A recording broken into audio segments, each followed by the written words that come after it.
What's up, everybody? Welcome to Flagrant, and today we are joined by New York Times best-selling author. I think it's been, do we say 16 weeks now? Is it something like that? Longer? I think a I little don't bit want to longer. short it. I don't want to get it wrong. I don't want to get it wrong. Right, it's a lot of weeks. Here. It's a lot of weeks. Okay, the author, the co-author, I should say, let's give Derek some credit, of Abundance, which I think addresses with amazing accuracy a lot of the issues that are going on today. I implore you guys all to go read this. Obviously, New York Times bestseller, so many people have, but please go listen. You could listen to it. That's what I did. You can listen to it right now on Spotify. Listen to it. But we're here with Ezra Klein, everybody. And you know, Ezra's got good insider information. He knows exactly why Mike Johnson shut down Congress. So he's going to tell us. This is not opinion. This is 100% fact. Go for it, Ezra. Yeah, so we started on the easy one, huh? Yeah. So I listened to you all on Epstein, and nice. It had been in my head when I just did an Epstein show, and I read all the Epstein coverage and like went back and talked to people who knew more about it than I did, and I come to the view that you could explain away most of it, and then Mike Johnson recessed Congress rather than even allow a vote on it. Yeah, and it's really hard to believe there isn't something weird when the people with power are acting that weirdly. Yeah. Can you explain like what that means to recess Congress? Yeah, so he used his power as speaker to send Congress home. Congress has a schedule, they can be recessed. There were enough Republicans breaking with the Trump administration to force a vote alongside Democrats. I think you guys had Ro Khanna on, right? Yeah. Yeah, to force a vote with Democrats to release the files, much more of the files. And did you guys read the FBI DOJ memo? I read nothing ever. So the FBI DOJ memo says why it's not going to release the files. And it says that the files are braided together with information about women and girls. Yeah. And it doesn't want to, like, their priority is not re-traumatizing people, re-victimizing. Even though they're begging for justice. So have we asked the girls at all? Right. So that's, I guess, fine on the memo. Redact the girls' names. That is not a reason that Congress would force itself into recess, right? That is a preference on the part of the DOJ and FBI. Yeah. But Congress is an oversight body in part, right? It's another branch of government. And I would just say, Johnson is not acting like someone who just finds this politically inconvenient. He's acting like someone who can't let something happen. Yes. And also it would be, if the whole thing for them now was just, they think on net, it would not serve anyone's interest and just be intrusive to release this, fine. Like, again, that's a reasonable take to have had, but there is so much ferment and interest that you would think they would say, okay, well, this is what people want. This is what Congress wants. Yeah. You know, we told you we don't think there's anything here, but I guess you guys can look at it. Or they could give it to committee under closed door privileges, right? There's a lot of things you could do. Million things they could do. And the weirdest thing... Recessing Congress is not usually one of them. Here's the weirdest thing about it. Like, Trump is usually so transactional with the base. The base asks for something, he listens. I would say he listens to the base way more than any politician that I've ever seen. There are certain politicians that might push back against their base because they're like, this wouldn't really go along with policy that we want to do. Trump is like, hey, the base thinks vaccines are fucked up. RFK, get in there. January Research 6th, the vaccine. they want them out. They want them out. We're putting them out. And this, he is rebuking the base. Like, almost like spitting in their face. Like, they are asking for it. He campaigned on it. He puts Bongino and Cash in there, which might be the stupidest thing in the history of the world. Like, why would you put the two guys that have nonstop pounded the pavement talking about how we're going to expose this Epstein thing, and the second they get in there, like, you better shut the fuck up. Yeah, to shut him up. Go on Rogan, lie. Like, it is a very peculiar thing. It worked in that I think it moved any of the smoke off of Trump, because at least for me, I was like, there's no way that he's involved if he's putting Bongino and Cash in who have campaigned on exposing it. Like, why would you hire those guys or appoint those guys, right? So I'm like, he can't be. But the fact that he will not touch this, and then this last week, him doing the bullshit distractions, dropping the MLK file. Like, who asked for the MLK file? Yeah. Who asked for MLK? You know what's funny is I'm not a huge conspiracy theorist, and I was initially like, the Epstein thing for me was just the last straw in terms of you not getting things done. And I was like, yeah, I'm sure there's some smoke, they'll release it. But the more they're doing to hide it, the more I'm like, oh, they're hiding something crazy. I didn't necessarily, I was like, there's probably something. The second he started talking about Obama, I was like, oh, he's guilty. Yeah. Also, like, why are you talking about Obama and treason? You got a guy who has sex with teenagers that you are protecting. Also, some of the lies are other so pedophiles. Yeah. Trump is protecting other pedophiles. Facts. Like, that's what it is. Or Epstein, because I actually think like I actually think Epstein was a pedophile that was also involved in nefarious activities for maybe our government and other governments, and that they're protecting that relationship they have with him. I don't think it's like the CIA was running a pedophile ring to blackmail people. I think Epstein was a pedophile, obviously heinous one, but he had these relationships with all these powerful people around the world. And if you have that type of power in those relationships, maybe our government would want to have access to that. So you think Epstein was the only one Yeah. messing with young children? No. Of course not. But I don't think that's what the government's protecting. So here's what another administration would do, right? Because you've had things like this before where there's been a fear that they cannot investigate it or prosecute it independently. And they often name special prosecutors. We saw this under Bill Clinton, right? We saw this under Joe Biden, around Hunter Biden. Yeah. Shout out Hunter, man. He's making a comeback. He's making, I've talked about that too. They're not doing anything. They're not doing any of the things you can do when what you want to say is like, look, there's information here that everybody can have. It violates privacy, but we're going to put someone credible in charge of it, somebody we don't control. Yeah. And their report is going to be credible to you. Yeah. And they're just not doing acting like that. I'll say the thing I thought was funniest in all this was when the Wall Street Journal released that letter that is like in the Epstein, 50th birthday book. And there's a doodle from Trump, and Trump's like, I don't draw. And then the Times was like, here is a gallery of doodles that Donald Trump has done and sold for charity. And then here's from his book. He said, I don't use the word enigma. And then they're like, here's him using the word enigma twice in a 15-second video. Dude, the funniest argument that I saw about it was, this is too poetic for Trump. I would 100% believe he didn't write it. He just drew the naked woman. Fair enough. But the argument is essentially the president of the United States of America is too stupid to write this, therefore it must not be him. That was the argument that people were going. Look, I can give you the argument for like why you should believe there's less here than one would think. Okay. Less here meaning in Epstein, right? This is sort of where I was a week or two ago, which is that the amount of firepower, like investigatory, law firm, repertorial, and government firepower that has been aimed at this thing, trying to find lawsuits to bring, because there's money here, there's media here, whatever, like whether people used to be scared of Epstein, they're definitely not now. It's like the best media organizations in the world, the biggest law firms in the world, the Biden administration, the Trump administration. You tell me there's something none of them can breach? Like, I found that hard to believe.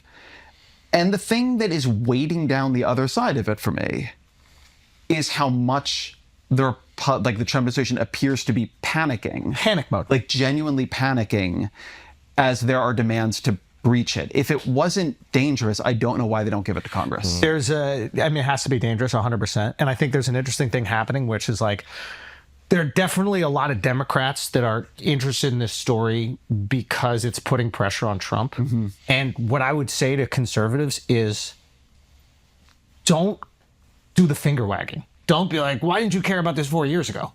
I would say, like, you get the same, you want to know what's going on. Now you have bipartisan support to figure out what's going on. You're on the same page. Let them in. Don't go, where the fuck were you for the last 4 years? Who gives a fuck? Now they realize that they want to have this. Let them get there. And that's what I've seen, like a little bit of this. I've seen little conversations online like, Biden had it for 4 years. Why weren't you asking about it now? You're only asking because of Trump. Who gives a fuck? Get the info. Also, the Trump administration and the people around them made this part of their platform. The Biden administration did not come in with their vice presidential candidate going on podcasts swearing they would release the Epstein files. Like, this was not a big, theory, conspiracy, explanatory thing about the world in Biden land, but huge amounts of MAGA have been very bought in. Like there was like the QAnon version the first time. Yeah. It moved over to this. I mean, and there's some part of me, right, as somebody who's like a little bit mistrustful often of conspiracies, when you sit back and you're like, we've seen Cosby, we've seen the Diddy parties, we've seen the Epstein thing. It's this weird thing about QAnon, which obviously was full of horseshit, and then there is more elite sex criming happening. Yeah. You know, and Do we owe more of it QAnon an apology? and more of it was going on with like the knowledge of other people than one would have thought. Like even like going back to that weird Trump comment on Epstein that like he loves beautiful women as much as me, but he likes them young. Yeah. Right? Like he knew. Yeah. You can say what you want to say about whether or not he was involved, but he knew. Yeah. Yeah. And he wasn't the only one that knew. Yeah. And that's the other thing that's so weird about this story is that I find it hard to believe that there's not at least a team of people. You're saying there's one wrangler, which is Ghislaine, and then there's Epstein, and he's managing billions of dollars with the most powerful people in the world. Like, there's no assistants, there's no coworkers, there's no banker, there's no lawyer. Like, who are these other people that are associated with this enterprise? I don't know any of their names. I know 2 people. Doesn't that feel weird to you? Yeah. Yeah. There's 12 people that work here every single day. 12 people that work here every single day. For some reason, he was able to run a $1 billion empire, get one of the wealthiest people in America's assets sent over to him, have power of attorney, and nobody knows the lawyer that even did that deal. I do sometimes read things, not just about Epstein, but about all kinds of like very rich person scandaling. And I think like, where do you have all this time that me with my less busy life do not seem to have? Like I'm having trouble getting to the gym. You're running this like while you are jetting around on your private jet, running your math salons, you're also somehow the scheduling must be This is the difference. working at a different level. You have kids. He has sex with them. So having kids is way more difficult. Okay, they require your time all day. They require 15 minutes of his time. Okay, so continue doing that. Yeah. Yeah, I guess the argument would be like, well, he's a rampant pedophile, and Ghislaine is the madam that's wrangling them, and that is kept secretive from all of his other, like legal business Well, deals. wasn't the structure of it, if I understand it correctly, that it worked like a multi-level marketing scheme, basically. That they would bring in girls, and then they would basically say to the girls that if you bring in others, we will pay you. Mm-hmm. Like they made the people they brought in and abused into recruiters. So Like, that's what I understood from what It I was heard. like Cutco knives or whatever. Yeah, it was Cutco. Yeah. But people knew, right? Yeah. I mean, they just had to. So the thing So go. that I was asking you before is like, is it possible this could be Trump's Watergate? So there are 2 pieces to that, I think. One is that, there's a reason nothing can be Watergate again, which is that in Watergate, you had an independent, this was a time, my first book is Not Abundance, Why We're Polarized, is about party polarization.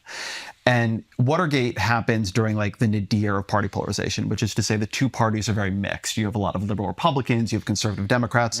So the congressional parties are very independent. This world, like if you imagine Watergate happening with Fox News and like the hyper-polarized Republican Party of today, where something like Mike Johnson, recessing Congress to keep a vote he doesn't want from happening, there's no Watergate. Watergate relies on the Republican Party turning on Nixon, demanding the information, and then ultimately going to Nixon and saying, you have to resign. But in terms of can it be a scandal that envelopes Trump and that he kind of can't get away from, it seems like it is. And one of the reasons I was thinking about this, liberals like me always complain about how they feel nothing sticks to Trump. And one of the reasons that so little that they care about sticks to Trump is that the things they're thinking of that need to stick to him are things in their worldview, right? And so if you have their worldview, my worldview, if you're mad about him lying to his people about cutting Medicaid or something, and people who care about that, and who would believe you on it, they already don't like Donald Trump. Like it's already done. This is happening inside MAGA's worldview. It's like under their framework of the world. This is a great point, and I think that this is something that like when I'm having conversations with more liberal friends, I'm like, you echoing your sentiments of the things that frustrate you about Trump to other liberals, you already won them over. They have to be communicated in a way where the right is convinced so they can be brought over to your coalition. And or you just get pats on the back, and I guess that's fine if that's what you're into. But like the reality is, you're going to keep losing elections. We're in a democracy, and you need to bring people over. You lost. You need more people. Some people went over, and you need to bring back. So it's like, how are you taking those? What are the specific arguments that you're going to use that will appeal to them? Like, I don't even know if we want to go to Colbert so quickly, but like, there looks like there's some fucked up shit with this Colbert thing. Mm-hmm. But what I would say is the fact, and I'd want to open that up and talk about it, but the fact that the show was losing money, anybody on the right will just go, but it was losing money. Why should it stay open? Like, you guys don't understand economics. Exactly. That's the liberal problem. And I think sometimes liberals put all their eggs in these baskets that don't appeal to the conservative side at all. So it's not going to affect them. It has to be an issue that they're going to be tugged at. Epstein tugs at them, also tugs at Democrats. Why would you not want to know about government corruption? Why would you not want to know about the covering up of like a pedophile? Like, this is important shit. So this is one of those things where I think Democrats, like, don't get distracted. Don't get distracted by him doing the Obama thing. Don't get distracted by the MLK shit. Don't get distracted by the Washington Redskins. That's distraction for liberals to chomp at and go, you see, he's a racist. You see, he was no. Stay on Epstein. And when the entire country is just asking about Epstein, something's going to break. But he's not trying to distract us. He's trying to distract his people. Well, he's trying to feed Wall Street Journal, the Murdochs, Obama. It's like spinning a giant wheel. I think it does both, right? Because the Democrats start to go, look how racist he is. He wants to bring back Redskins. And then his base goes, shut up. You guys are triggered by everything. And then the conversation is about that. I think his point is to borrow your verbiage from earlier, if we're looking at the worldview of conservatives, so much of it revolves around protecting children. Don't teach them XYZ. Don't do gender reassignment surgery. Don't abort babies. This pedophilia thing is really bad. And if you're a Democrat and Trump is trying all this fuck shit with like, Obama did this, instead of saying, look at what Obama's doing, say what he's doing is a distraction from the harm of children. And conservatives, if we want you to realize this guy isn't who you thought he was, I'm staying on that. I'm not being like, look, because then all these other things, there's usually an exit ramp because it doesn't matter in their worldview, where it's like, the Redskins. Yeah, of course, the Redskins should change their name. That's stupid. Yeah. Colbert got canceled because you guys don't understand how money works. He doesn't make money. Yeah. And then they get distracted from, not they're going to get distracted, but everyone, it takes them 1 degree away from Epstein. They can ignore Keep it on Epstein. Yeah, I think that's a good point. I was thinking it's interesting about a different part of the worldview. So you're right about the protecting children dimension of it. I was thinking more about there's a kind of like conspiratorial populist worldview that is in MAGA. There's a version of it on the left too, but I'll stay with the right for a minute, which is there's a corrupt, maybe pedophilic elite that is running everything. And what Donald Trump is a kind of human vengeance sent to destroy that. And once we destroy that, once we break it, then we can have the country, the world we want. And one of the reasons... It's like biblical. One of the interesting things happening, I think, in Trump's second term, the reason this is happening in this very different way, the first one in a way is weirder, right? He names Alex Acosta, the prosecutor who gives Epstein the sweetheart deal to be labor secretary. And then Acosta resigns functionally over this in 2019, but it never becomes a huge story.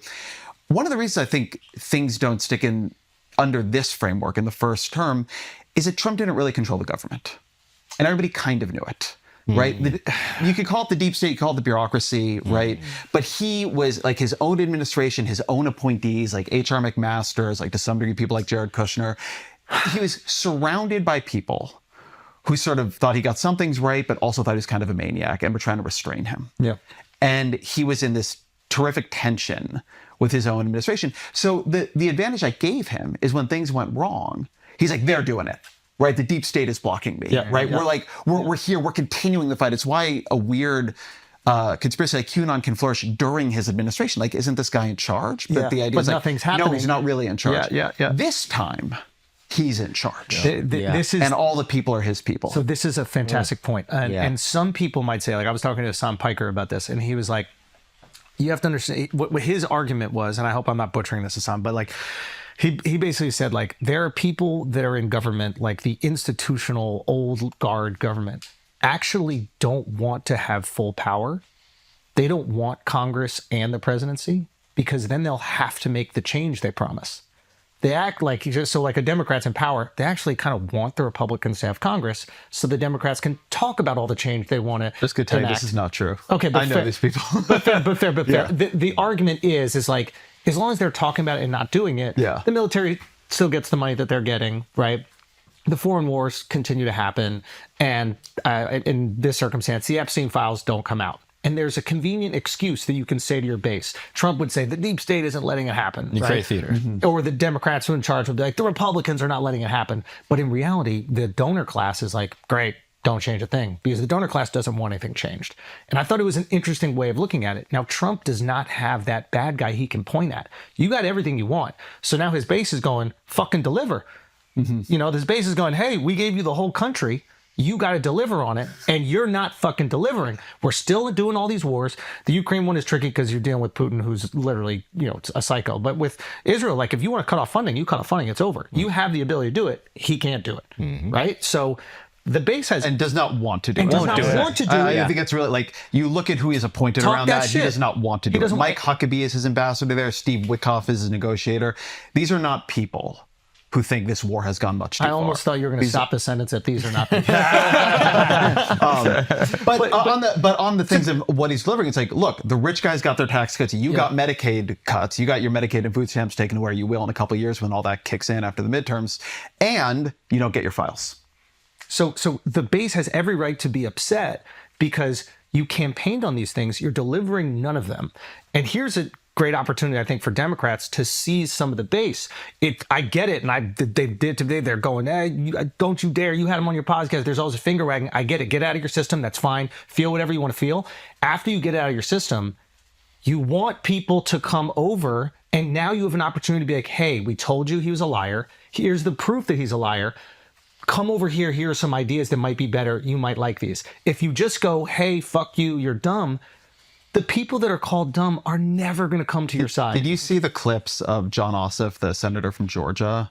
What do you say? I don't know if we could pull it up because I'm not going to be able to do it justice. But he's been on the stump. He's running for re-election, and he is building the corruption argument that has always been there. That it was clear somebody was going to pick up.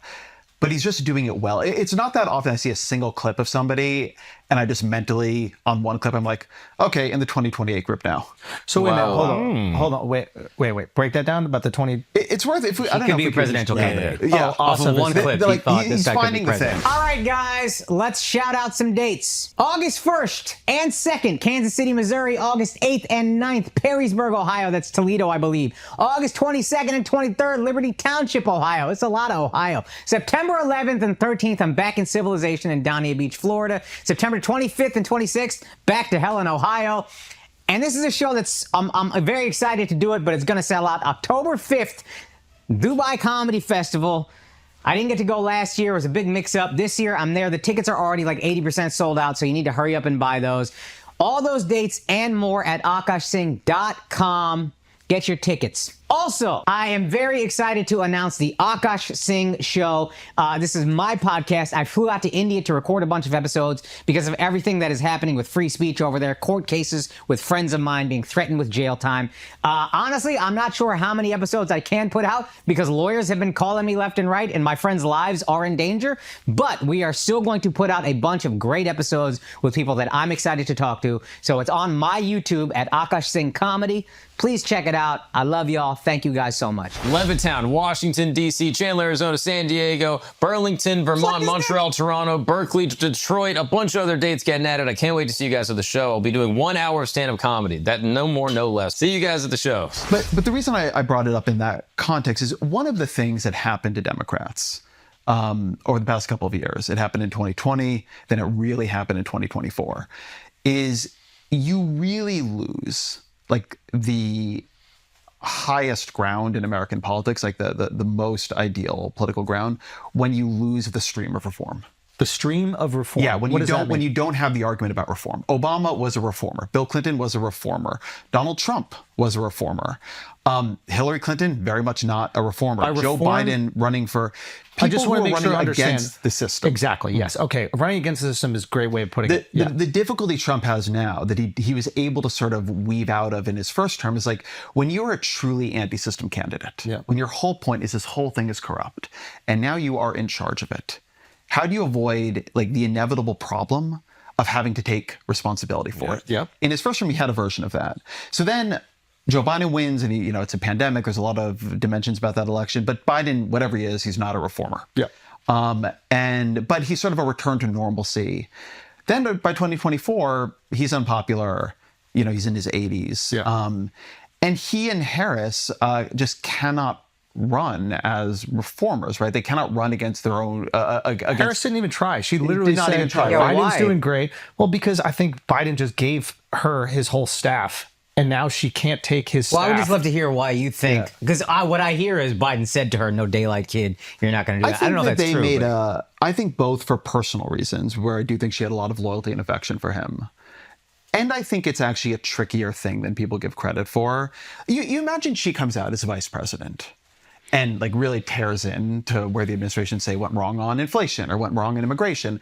And somebody says, Why didn't you were talk there. about this shit for the last 4 years? Weren't you there? 100%. Like, weren't you in the meetings? She's in a tough position. I think it's a Isn't- death mission. Like I think they sent her on a death march. But this is why I was arguing forever that you needed like an open convention, because she can Yes. run. This is what all but of us at were least asking like for. at least like let people have the argument. Yes. This is where I think the lack of accountability is happening on the left. Like I think a lot of people, I don't want to call the all left, but like the angry online left, where I think a lot of them just want to make it about, oh, Trump came on podcasts or Trump whatever. It's just like, yeah, but you ran a dead guy and then a woman that couldn't speak. Like at a certain point in time, you need to have a fair election primary, and the people will tell you what they want, and what they want might not be what the institution wants. Yeah.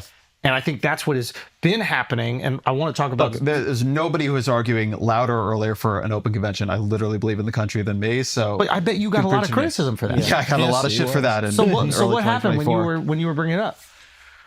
When I was bringing it up, so when Biden gives the press conference after the Robert Hur special prosecutor report, I'd been at the White House that day, and I was like watching in my hotel room that night. And he goes out, I don't know if you guys remember this, but the report comes out and basically says, we're not going to prosecute this guy. He probably did mishandle classified material. Subsequent revelations have made this look worse if you read the Jake Tapper, Alex Thompson book, Original Sin. But we're not going to prosecute him because the jury would see him as like a well-meaning but somewhat doddering old man with a faltering memory. What we now know, because which I did not have when I wrote this, what we now know is that Biden's performance in those interviews with Special Prosecutor Hur was like catastrophic. Like there really did seem to be something wrong with his memory, and we now have these transcripts and we have this audio, and so something really was wrong there. But a lot of Democrats took it as a just kind of partisan, or like a way for her to kind of like hit Biden even though he couldn't prosecute him. Okay, so that night Biden, infuriated, goes out and gives this press conference, and this is one where he mixes up Egypt and Mexico. And I watched that, and this was right around the time they decided not to do the Super Bowl interview. Yeah. And he just wasn't doing interviews. Pyramids though. I actually don't catch it. Egypt, and Mexico. Oh, Egypt. Yeah. Pyramids. Ezra, we're going to travel a little bit. Yeah, right. I'm not as worldly as I could be. Although Ezra's like, only the Jews made pyramids. I've been in Mexico pyramids, actually. And I just had this moment that night where I was like, this is not going to work. If what you're doing is a press conference to reassure people about your memory, when you almost never do extemporaneous speaking anymore, and you can't make it through the 20 minutes, this is not going to work. So I did a series of pieces without like going through everything. The big argument I make is that the thing that Democrats were saying at that point, because like you had super majorities of the public saying this guy is too old. Like whatever you think of him, like 70 to 80% of the public did not want him to run for re-election. I don't think they wanted Trump either. I think 70% wanted neither of them. But the party primary bases are very loyal to their people. So, but the thing was, he had sort of made it through the primary already. This is, I think it's February 2024. And my argument in this was not that he was told to run. A lot of people said that, but that the Democratic Party was pretending there was nothing left to do. right? That it was already over. But it wasn't. The actual candidate is chosen at the convention. For most of American history, both parties chose candidates at contested conventions. And I was like, you could do that. Like, he could step down. I mean, and you could have a process leading up to the convention that ends in a contested convention. Everybody would watch it. It'd be incredibly dramatic. And yes, it could go badly, but if you keep doing this, this is definitely going to go badly, right? Like, you're not going to make it through here. But I get like huge pushback. Everybody thinks I'm an idiot. I get like a lot of internal, and then like all goes quiet. He gives a good State of the Union, and everybody's like, Ezra, you fucking idiot. When you watch that, where you're like, damn it. I watched it, I was like, I was like, where was this guy? I did a thing after the State of the Union. Crystal I was like, look, I did a thing after the State of the Union where I was like, look, I don't know how to account for that. All I know is like, there's a long time between here and the election, and if this guy's having good days and bad days, you better really hope he never has a bad day and if on he an important wins, day. there's 4 more years. And of there's this. that. Yep. And so then you have the debate where he has the bad day on the big day, Yep. right? And so then there's not a lot of time. It takes him weeks and weeks after the debate to finally decide not to run. And by the time that happens and he endorses Harris, the party internally just doesn't have the energy for it. It doesn't believe in itself. It's like been a very brutal and emotional fight. Yeah. But it was a mistake because they were changing their candidate. And the thing that always frustrated me about it was, look, if your belief about Donald Trump is that he is fascism on American shores, then what that means for you is not that you have to yell that at everybody else. It means you really have to try to win. Yeah. Right? Then you have to figure out your absolute best candidate against him. And you're not going to do that without any kind of process that surfaces information. You are preaching to the choir here. You can't simply run a campaign of that guy's worse. You have to run the campaign of reform, as you said. And the campaigns, and the reason why we need reform is because there are people struggling that want change. And I think that oftentimes we have more optimism and hope for the reform candidate, even if they can't exact those policies. Yeah. And they disappoint us, those right? policies. This happened with Obama. It gets disappointing. But there's that moment where you have hope. And hope is like tantalizing, dude. Unbelievable. So, and in this certain situation, when people are desperate and they really want change and they're faced with this idea of more of the same or potential happiness, they're willing to like look past a lot of fuck shit. Yeah. And that I think might be the scenario. And I think the status quo thing and versus reform thing is also very important because a lot of times we get lost in the weeds arguing whether Kamala was a good candidate. We don't think she is. Some people will never agree with that. They'll think she's great. But you cannot deny there was no reform offered in a time when we weren't happy. Yep. Whether you think Kamala could have been president or not, no one's getting elected. So this gets to, I think, something really deep. So the parties, so it used to be, going back to this book on polarization I did years ago, the parties for a long time weren't polarized at all. They had all kinds of people in them. Like Strom Thurmond, was a Democrat, right? Before he became the second most conservative Republican, right? This happened constantly. Yeah. You had, George Romney, Mitt Romney's father, like by today's standards would function to be a liberal Democrat, but he was a Republican. So the parties polarized on this line of liberal and conservative. And like that's politics as we know it for a long time, right? That's Paul Ryan and Barack Obama. That's Mitt Romney and Barack Obama, or Mitt Romney and Hillary Clinton. Like pick your leaders. What has happened since Trump has been it's polarizing on a different line, which is system anti-system. Yeah. And by system, you mean institution. You mean Institutions. like, How do you feel about the universities? Yep. How do you feel about the scientific, not science, but Democrats always say it's science. It's the scientific institutions. Yeah. How do you feel about the government itself? Yep. How do you feel about, name it, right? Yeah. And that didn't used to be quite so, like it used to have a big anti-corporate left, right? So the parties have become, like the Democrats have become the parties of the institutions. Yep. And this is partially because Donald Trump was so anti-institution that he drove a bunch of institutional figures out of the Republican Party and basically into the Democratic Party. So you have this weird election, right, in 2024. You have Liz Cheney. I was about to say, yeah. Right? Moving basically into what I would call, she wasn't a Democrat, but into the Democratic coalition, the sort of pro-system coalition. Yeah. And you have RFK Jr., who is like considered to be, I think it was EPA, Environmental Protection Agency Secretary. As liberal as you can be. Under Obama. Yeah. Who runs runs as a Democrat in, I think it's 2023 when he's running. And he, goes into the Trump administration.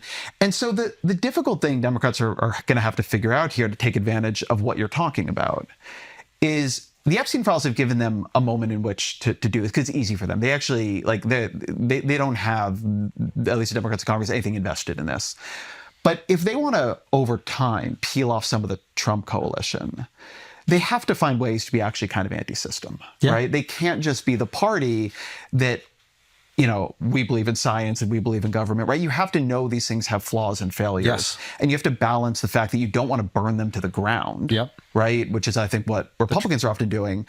But nor does that mean you should rally in defense of the status quo. Yes. Yeah, I think the science one is also interesting because when you say scientific institutions, it's like, sure, there's probably some Republicans who are anti-science or whatever, but the scientific institution of pharma, that's an institution we don't trust. And you can understand where that distrust comes from, and maybe you can meet them halfway on that. And you have and understand why they feel that way. And there are Democrats that have shown like amazing distrust towards it. Like Bernie has been rallying against it for years. Yeah. I mean, if pharma is easy for Democrats, like every Democrats have been fighting for years, and finally the Inflation Reduction Act got some of it in, like driving down pharmaceutical drug prices and Medicare. Democrats they find it easy on pharma. The question is more, I don't know how to describe it. It's like the Democratic Party, the other thing has happened, is become a very educated party. And the Republican Party has become like the party that wins most people who graduated high school. Democrats win most people graduated college.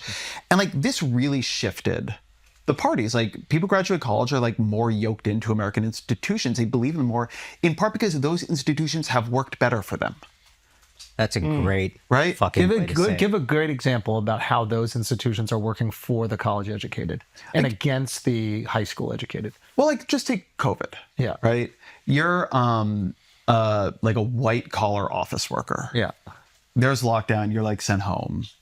And then we have these like quote unquote essential workers who we call essential, but like we're putting them out in harm's way, but also we've made like their jobs much, much harder. Yeah. Like they're having to wear all this kind of protective gear. And there were reasons for everything. I mean, some we now know in retrospect, like we're bad at, you're going to have mistakes. Hindsight's 20/20. Right? Hindsight is 20/20. So I'm always very careful about this. But it just worked really differently. People experienced very different COVIDs, depending on whether you were like a college graduate who worked from home, or you were like out there like being pushed in, but also having to like undergo all these new rules.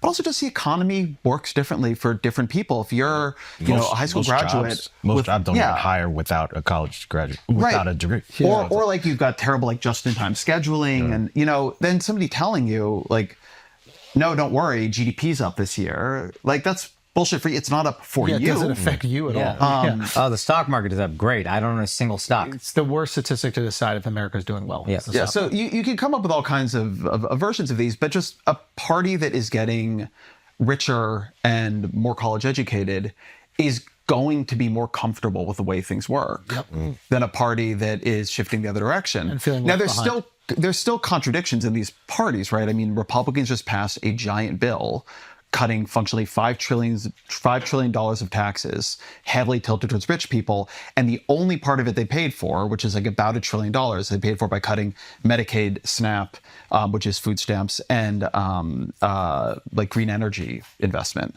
right? So the Republican Party has not actually become a populist party, but it has a populist affect. And now Trump is like running into the wall of that affect, right? They fed it. They voiced it themselves, and now it is them. They are the system. And all of a sudden they're like, no, trust the institutions. Trust the FBI and the DOJ. You told us not to trust them. Yes, you told us it was all deep state to trust nobody. You gonna said there were drain these the files. swamp. And now you're like, trust us. This is all a radical leftist plot. And you're like bread and circusing us with like AI videos of Barack Obama getting, I mean, I'm always amazed, to me, like at how much disrespect Trump often shows for the people who believe in him. This is the opportunity, I think, for Democrats right now. And I think you I think you're voicing it in like a really brilliant way, which is everything that Trump, I won't say everything, but a lot of the things that Trump have done reinforce the institutions that he was so critical of, right? He's continuing the wars. He's like, I'm going to stop the wars day one, continuing to fund them. He's not releasing the Epstein files. He's increasing the budget. So the base that was promised these things, and now he has unilateral support. Like he can go take Congress, he can do whatever he wants. He's choosing not to do these things, and these are a choice. The base is furious about this. How do Democrats come in and seize that?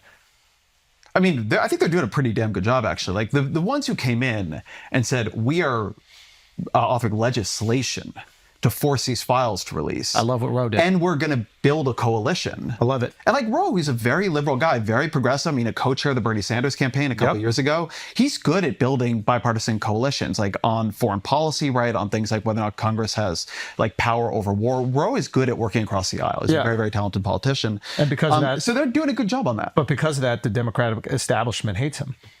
I don't think they hate Roe. I wouldn't. I think Roe thinks they do. We had Roe on, and he was like, I get so much criticism. They don't want to support what I'm doing. This happens all the time. And I think he's operating on an island. And I think that this is a problem because I think the Democrats are fighting the institutionalists within the party.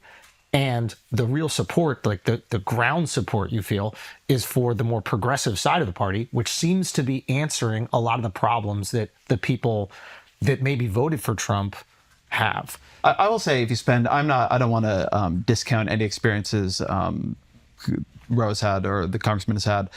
I will say, if you spend a lot of time talking to members of Congress and the Senate, and I do, they all think the leadership doesn't support them. Like, not literally all of them, but It's a common refrain. it's a very common, because What I mean by this is like there haven't been, actually I don't know if this is true to this day, but like Zohran wins the primary. that's a different case. Single Democrat That's a different has case. endorsed him. Not a single Democrat within Jerry the Nadler endorsed him. What is he? Is he Jerry comptroller? Nadler is like the dean of the New York congressional delegation. Got it. It is true. I don't know if it's changed by now. Okay, maybe not that a single- Schumer and Jeffries like kept their distance. Right. I don't know if they've changed by now. And I would say that Schumer and Jeffries kind of represent the institutional Democrats. Yes, that is fair. The system Yes, Democrats. that So it is fair. seems like the Hakeem system. Jeffries still hasn't backed him yet. Yeah. Jeffries hasn't backed him, right? So it seems like, I think, at least for the people, that the system wants to maintain the status quo, as you said before, is not down for reform, but the people want reform. And the people are optimistic about reform without really understanding if these policies that Zohran has can work. Well, here's what Schumer and Jeffries are thinking. We could talk about Mamdani, who I like in a bunch of different ways, but they're terrified, not of New York City or what's going to happen here. They are worried about trying to win Senate seats in Kansas City, when, because of the dynamics of the like attentional economy, the only Democrat whose name people know is Zohran Mamdani.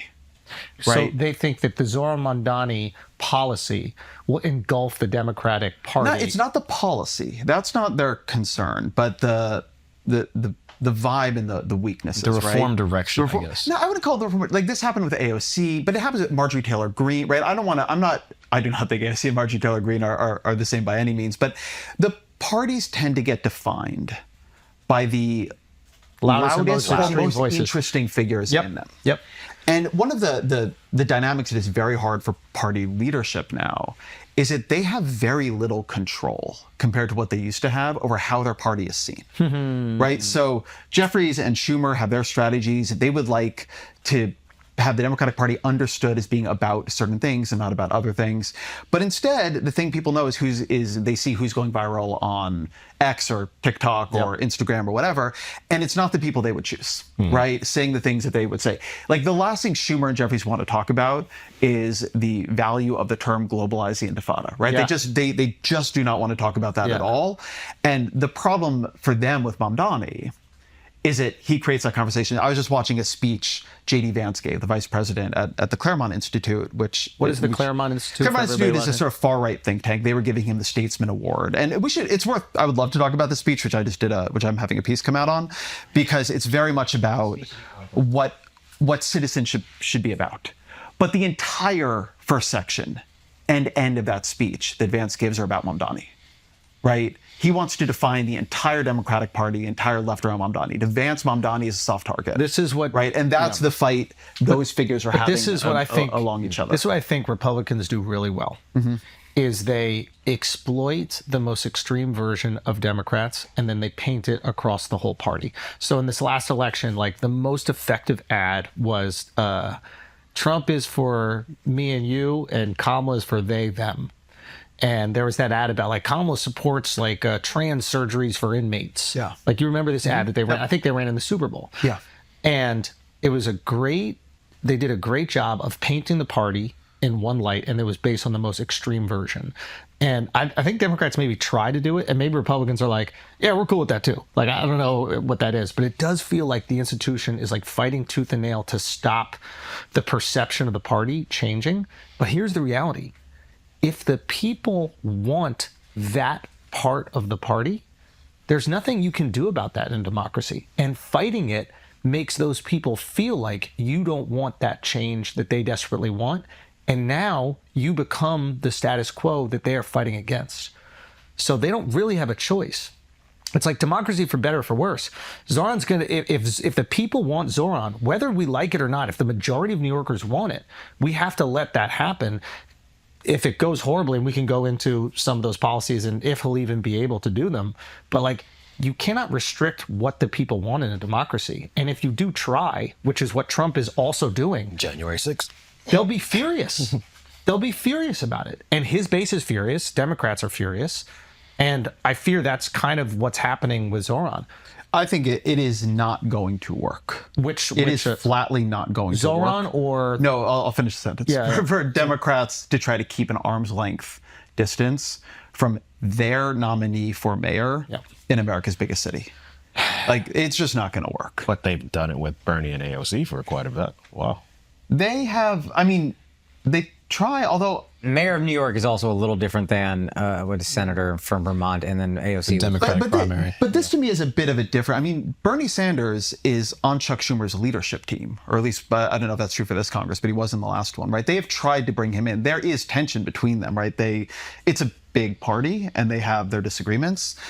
That's different than the Jeffrey Schumer, we're not going to endorse, we need to have conversations, right? The question of whether or not AOC is a Democrat, who will be, endorsed in re-election campaigns is like not up for grabs right now. And Mamdani, I'm just saying it's not going to work for them. Like they're going to need to figure out what to do with the energy Mamdani has unleashed. They cannot hide from it and they cannot oppose it because that will crack up their coalition. The thing Republicans do for better and for worse, I mean, they do try to paint Democrats by the most extreme candidates. Democrats do that to the right too, right? Mm-hmm. The thing that has happened on the right is they have embraced that side of themselves, right? I always think about this. If I had been a liberal substacker in the fall 2024, I was like, you fucking people, you don't understand what's coming. If Donald Trump gets elected, he's going to make Kash Patel and Dan Bongino the heads of the FBI. He's going to put RFK Jr. at HHS. He's going to try to make Matt Gaetz like the attorney general. He'll be like, calm down, dude. Like, that's ridiculous. Yeah. It's a little, like, you can't define the Republican Party by its most extreme wing in some, like, way. It is its most extreme wing. Like, it took, like, that would have been, like, I would not have written that. I would have found that far-fetched. Right. Like, truly far-fetched. Yeah. It's like people threatening, oh, they're going to do Project 2025. And then they're like, no, that's you're overreacting. And then you're seeing them slowly do all of Project 2025. Did you read Project 2025? I read a lot of Project 2025. It's like 12,000 pages. Yeah, it's like there's this idea that like everybody read it. And they're like, oh, how would you not read Project 2025? I didn't read War and Peace either. Like, nobody read the whole fucking thing. And I'm tired of people acting like they read the whole thing. You saw a few headlines about it, and you're like, okay, they're doing the exact thing they said. But it's just like the Constitution. It's like none of us have read the entire Constitution. It's much shorter. The Constitution you could do in like an hour. Fair enough. Okay. But it is like, it's 12,000 pages. What have they done from Project 2025? I asked ChatGPT what it was. I already forgot. I forget everything. All right, Project 2025. So it's... I love that I get to do a Project 2025, explain it for the flagrant audience. Project 2025, it's 800 some pages, I think, if I remember correctly. What happens is a Heritage Foundation, which is like a big right-wing think tank, brings together over 100 right-wing groups. And they're like, we're going to create the menu. We are going to create, like, it's not like one playbook, because actually a bunch of parts of 2025 contradict themselves. It isn't one thing. Yeah. That you could just like do the whole thing. But if you read it, one of the biggest things that it is about is the takeover of the administrative state. I will say right at the beginning, it also argues for banning porn, which they haven't done, right? Like there's a lot of things in there that you would not expect because it's also representing a lot of different factions. Have you been to Florida? It's partially Texas, right? the Heritage Foundation also making a bid for leadership. right? Showing that we're the people who bring everybody together, like we are the conveners of everything. But it is like, it's a lot of right-wing policies of all different kinds. Some of, again, which contradict each other, some of which they've done, some of which they haven't.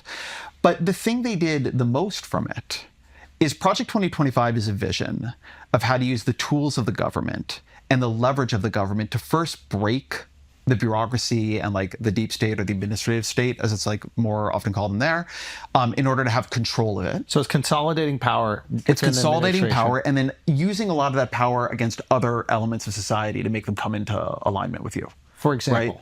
Right? Everything they're doing on education, right? Where they're trying to break the, that actually also comes out of the Heritage Foundation in a different way, but where they're using federal money to try to, break the universities and force them to come under, in some cases, the administration, some kind of receivership or conservatorship, but certainly under some kind of control. So this make them afraid of who they hire and who they bring in. This is what they're doing with Harvard. And how exactly are they using this consolidated power to leverage that control over Harvard? So what they've been doing there is a mixture of things. They've been first trying to cancel all the money that Harvard gets from federal money for scientific research, right, which is billions of dollars. Yep. There are other kinds of subsidy and grant programs. The universities are very, very woven in with the federal government because the federal government just funds a huge amount of the basic research in this country. Then there's also the student loans. Obviously, some people go on student loans. They've been threatening accreditation. Right, the idea that you would have Harvard University not be an accredited university would probably break accreditation more than it would break Harvard. But nevertheless, they've been trying to do that. They took a run at making. Basically, Harvard, like a lot of universities, has a lot of foreign students. And they do this for different reasons, some because it's good to educate people from the whole world, but also those students pay a lot of money to be there, and they use that money to subsidize the American students. So it's, if you I think that's a very favorable look at it. No, that's literally true. There's a $50 billion endowment, and you're telling me that they're using some Chinese kids' tuition to pay for some American kids? Why Harvard doesn't spend down their endowment is like its own question. And it's a worthwhile question, but it is just the case that and basically I went to UC, right? They have out-of-state students they use to subsidize the in-state students, right? We You're both welcome. went, right? You're welcome. Okay. We were talking about this. All of you are welcome. This is, they just do this. So if you go to Harvard and you're like from a family, in Ohio who makes $75,000 a year, you're not paying tuition. Right.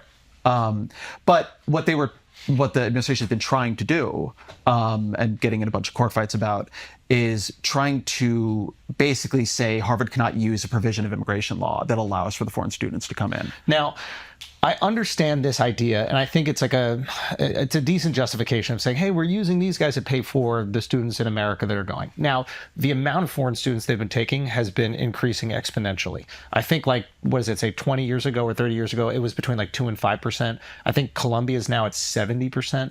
So I think that there is a concern that our finest institutions are not educating America's finest. I think that's fine. I don't know what the numbers are for Columbia or for Harvard offhand. I think Columbia is 70. I think Harvard maybe 40, 50 or something like that.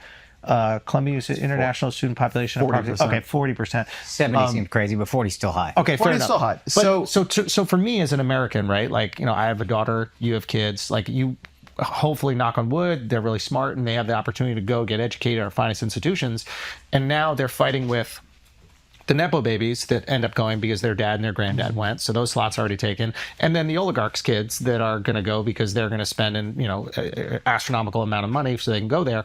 And you feel like, and it's the same feeling that I think that a lot of they want the donations of their parents for the endowment later. Exactly. Which is a big part of this. So I think what a lot of Americans feel is wait a minute, do I not have an opportunity to get educated by our finest institutions that my tax dollars are actually going to pay for? Whereas these foreign students that are going to pay, they're maybe paying double, but they haven't been paid taxes their entire life. Not to justify what Project 2025 is. Yeah, look, the thing I would say is this is, I think, a reasonable argument in service of a different policy. Fair. Right? But I guess what I'm trying to argue for is this sentiment of Americans who might not understand how those policies align or misalign, but this feeling of, why am I not being able to take advantage of something that my country offers its people? It feels like college has become a business, and that's a sentiment that they can take advantage of with. And especially when you hear about this $50 billion endowment. Again, I'm sure there are restrictions as far as how they can spend that money. Of course, we can get into the nitty-gritty of it, and that is the truth, and we should talk. But the average person that's not aware of how an endowment works, all they hear is, and they understand is, wait a minute, Harvard's got $50 billion. Is Harvard even a university, or is it a hedge fund? The administration's not saying that's the reason why they're taking that money away. No, it's not. It's the sentiment that allows you to take advantage of it. It's more the sentiment that I think is a fair frustration that people have, and I think the administration is taking advantage of that sentiment to administer this control and leverage that they want. I think if you which want is to say, unfair, but there are a bunch of ways in which institutions in American life benefit from either public money or largesse or support of some sort, and do not give back enough or work in a way we think is fair. I am like 1,000% on board.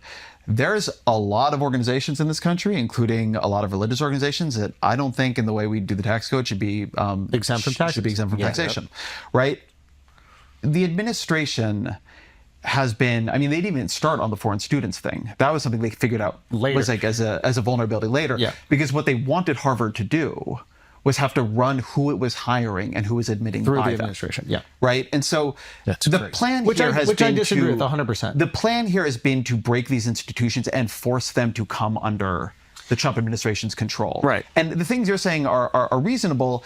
And in a country that worked better, right? And in a country where we could have these conversations, solve problems, you could 100% imagine something like members of Congress collaborate on a bill that says you cannot be tax exempt as an American university if you have fewer than 80% of your, the people graduating class be from the United States of America. Or U.S. citizens or, residents here, whatever it might be, right? You can imagine a bunch of versions of this.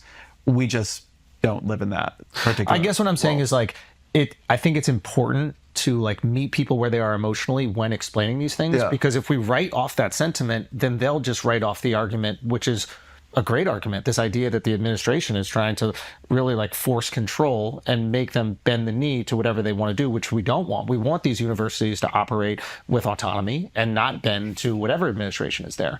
But at the same time, there are legit concerns about these institutions that have so ungodly amounts of money and seemingly are not looking out for the best interests of American students. I think it's almost like White Lives Matter. It's like we're talking about Black Lives Matter right now, and you're like, oh, but White Lives Matter too. Yeah. And I'm like, I understand you should acknowledge it, but it's like, if that's not what the administration is targeting or the reason why they're targeting, like, why even discuss that? Well, what you have to do is you have to at least go, hey, white lives do matter, dude. And you're 100% right about that. And when we say Black Lives Matter, we're not saying that white lives don't, because they do matter and they're equally important. But here's this circumstance right here that we're trying to work on. And we'd love your help because your lives matter also. So we'd love your help on understanding this issue. But if we go, yeah, this is what you voted for. Yeah, shut up. Okay, like, if you go shut up, you'll never get their support, and you need their support on this. Yeah. And that's where I feel like a lot of times the finger wagging or the don't you dare mentality, or you're too stupid to understand this, you completely lose support from the people you actually want to bring over. Liberals are going to be on board with the liberal cause already. So you either pat yourselves on the back and say, we're so smart and we understand everything and big Trump bad, or you go, this is why this is not working for you, and they're taking advantage of your emotional reaction. I think a thing, and this goes to the anti-system, pro-system coalitions thing, I think a thing that Democrats are going to have to spend some time doing if they want to become the kind of coalition that can come a lot closer to neutralizing the threat that to them MAGA poses. I think among Democrats, it's very easy to have a kind of conversation about what is wrong with the country. Like, what's wrong with how much money rich people have versus poor people, like what's wrong with health insurance, right? What's wrong on this or that policy area? Fine, but everybody's comfortable with that. I think there needs to be a conversation about what's wrong with the institutions. What, from your perspective, or from my perspective, like a liberal perspective, where do you think they're failing, and what would you do about it, right? I mean, Abundance is very much a book about what is wrong with government institutions, and particularly in blue states or when Democrats are running them, and very much a book about what has sort of gone wrong in a bunch of public scientific institutions, right? So it's sort of one thing we're attempting to model in there is a kind of self-critique of institutional failure that is nevertheless grounded in our own values and our vision of what kind of world we would like to see in the future. But as you're sort of saying in this conversation, I think if you get into this fight and you're like, well, what you're doing on the universities is horrific, and then somebody pops up and says, well, you weren't saying anything about all these failures in the universities that you're admitting now 3 years ago. Well, I mean, you could say, well, I was focusing on other things 3 years ago. It didn't, like, what was going on at Harvard didn't strike me as the biggest deal in the world. But it's fair, right? It does not show to people that you cared about what they cared about. Now, did that many people care about Harvard and its sort of percentage of foreign-born students? I'm a little skeptical of that. But there are a lot of things they did care about. But maybe they weren't aware. No, and maybe I think now that they're aware, we can meet them where they are. Yes, but now emotionally. that's what I'm saying, too. And I think the larger, right? sorry to interrupt, I think the larger issue is not about Harvard. It is about this feeling that college has gotten so crazy expensive, prices keep going up. It's just this feeling of being betrayed by institutions that people who are the new conservative feels. And it's like, I remember I graduated in 2002 from my college. My school was $25,000 a year. I went back to do a show in graduated in 2006. I went back in 2009. It was $45,000 a year. And it's like, this is a feeling people have. So fuck you guys. You've become a business. Yeah. You don't educate us anymore. Yeah. You've become a business. And if I do graduate, I don't get the money I used to get before. I don't get the jobs I used to get before. And I think to Schultz's point, just acknowledging, hey, I get you're frustrated about that, but what these guys are doing is not going to ease your frustration. It's just allowing them to do some fuck shit. All right, guys. Let's have an honest conversation here. As you get older, you're almost certainly going to lose some hair. You're going to be fucking bald. Your hair is going to get thin. Well, that was the old days. Now we're in with the new. That is a choice now. And you can stop it all from happening with Hims. Hims offers convenient access to a range of prescription hair loss treatments with ingredients that work, including chews, oral medications, serums, and sprays. I thought I was losing my hair when I was like 20 years old. I got on early. You got on dumber. I got on way early. My hair grew back. Obviously, I'm looking luscious and beautiful. It's hanging on there. You know, no big deal. 3 to 6 months, you're growing hair back. I mean, it's incredible. I remember going into the bathroom, putting my head down and just seeing a giant spot in the middle of my head and going, fuck, we got to do something about this.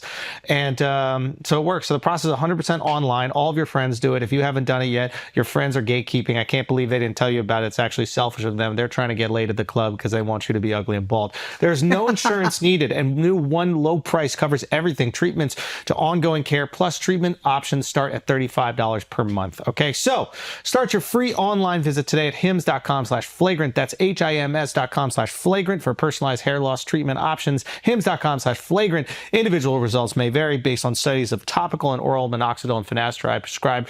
Prescription required. See website for details, restrictions, and important safety information. Now let's get back to the show. All right, guys, take a break for a second. If you're a renter, you need to know about Built. Most of us rack up points on groceries, travel, and nearly everything else. But here's the question. One of your biggest expenses a month. Why are you not racking up points on that? I'm about to tell you about the best hack that you can start taking advantage of today. Okay? Paying your rent with Built unlocks flexible points that can be redeemed towards hundreds of hotels, airlines, future rent payments, your next Lyft ride, student loan balances, and more. Think about that. You're paying your rent and getting points on your rent. That is one of the biggest costs you have all month. But here's where it gets even better. Built isn't just about the points. They're actually helping you build credit by reporting your rent payments to credit bureaus for free. That's huge. If you're trying to buy a house someday or just improve your credit score, think about that. You have monthly payments to show that you're a decent human being that the banks can trust. When you're ready to buy a home, you can also redeem Built points that you've been racking up toward a down payment on a home.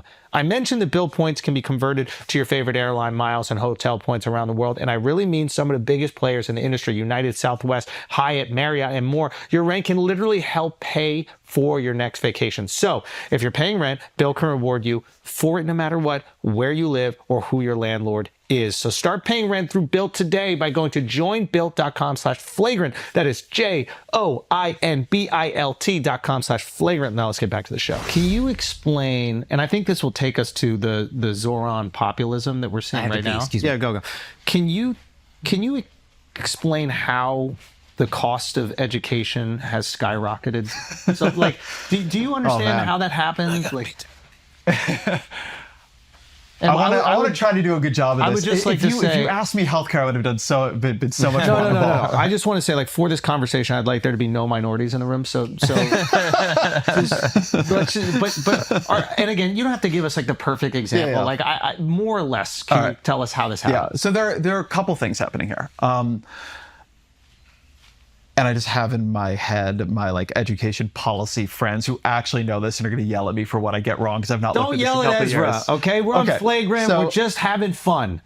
We're talking about cost inflation culture. Yeah. So one thing is that I'm going to rank these from like sort of benign to more problematic. Okay. So one thing is just this thing called Baumol's cost disease. Baumol's, B-A-U-M-O-L is cost disease. Baumol's cost disease. And the basic insight of it is that things that are reliant on human beings over time get more expensive, not less expensive, as societies grow richer. Things where we make them tend to get less expensive, right? Flat screen televisions, or in one of the very classic ways of looking at this, if you think about how cheap it is to now get a recording of like classical music done, right? It's nothing, right? You pay nothing. Yeah. Whereas like the symphony costs a lot of money to go to. Right. Right. Whereas, generations ago, it was actually, less expensive because like a lot of people went and saw live music because there was not all this other stuff. So the stuff where we can digitize it, the stuff where we can make it in machines, it tends to get cheaper over time. But when you need a lot of skilled human labor, and colleges are built on skilled human labor, that labor gets more expensive. Why is that? Because we just keep paying people more over time. Right? People do not become cheaper. Okay, so you keep paying people over time, but... So this is true in a bunch of areas. So healthcare is like this too. This is one of the big reasons healthcare costs so much. Nurses, doctors, teaching, right? Things where you have to keep up pay scales in a society that is like growing and getting more affluent. It tends to see its cost inflation like race ahead of things like consumer electronics. So that's like benign, right? That's like a thing that... You can't make a teacher cheaper. Or you shouldn't. Or you should, but the idea is that you can make a flat screen cheaper. So that's you one can thing. mass produce it. But that doesn't. There's a lot of things that doesn't explain. Yeah. Another thing is we have cut a lot of the money. This is speaking about public universities here, not private. We've cut a lot of the direct money we spent on public universities over time, and we've passed that on to students and families. So in different periods where states, which are the people who primarily fund higher education, have to make big budget cuts, it tends to cut budgets there. And then one of the things they do in those periods is they bring in more out-of-state students, they bring in more foreign students, and then they get sort of used to those income streams. So let me slow you down right here, just so I understand. So we need to cut the state budget. So we're going to cut the funding that we have for the state-run universities. The state-run universities still have to maintain their budget, so they push that cost on to the people. Yep. So the cost of tuition goes up. One of the things about the tuition you were talking about a minute ago is tuition has like gotten much, much trickier to evaluate because a lot of people, huge amounts of people don't pay full tuition. So the headline tuition goes up and up and up, but we've created a weirder market where people are paying much different rates depending on the how much their family made. So that's another thing. There's a huge amount of administrative bloat in higher education.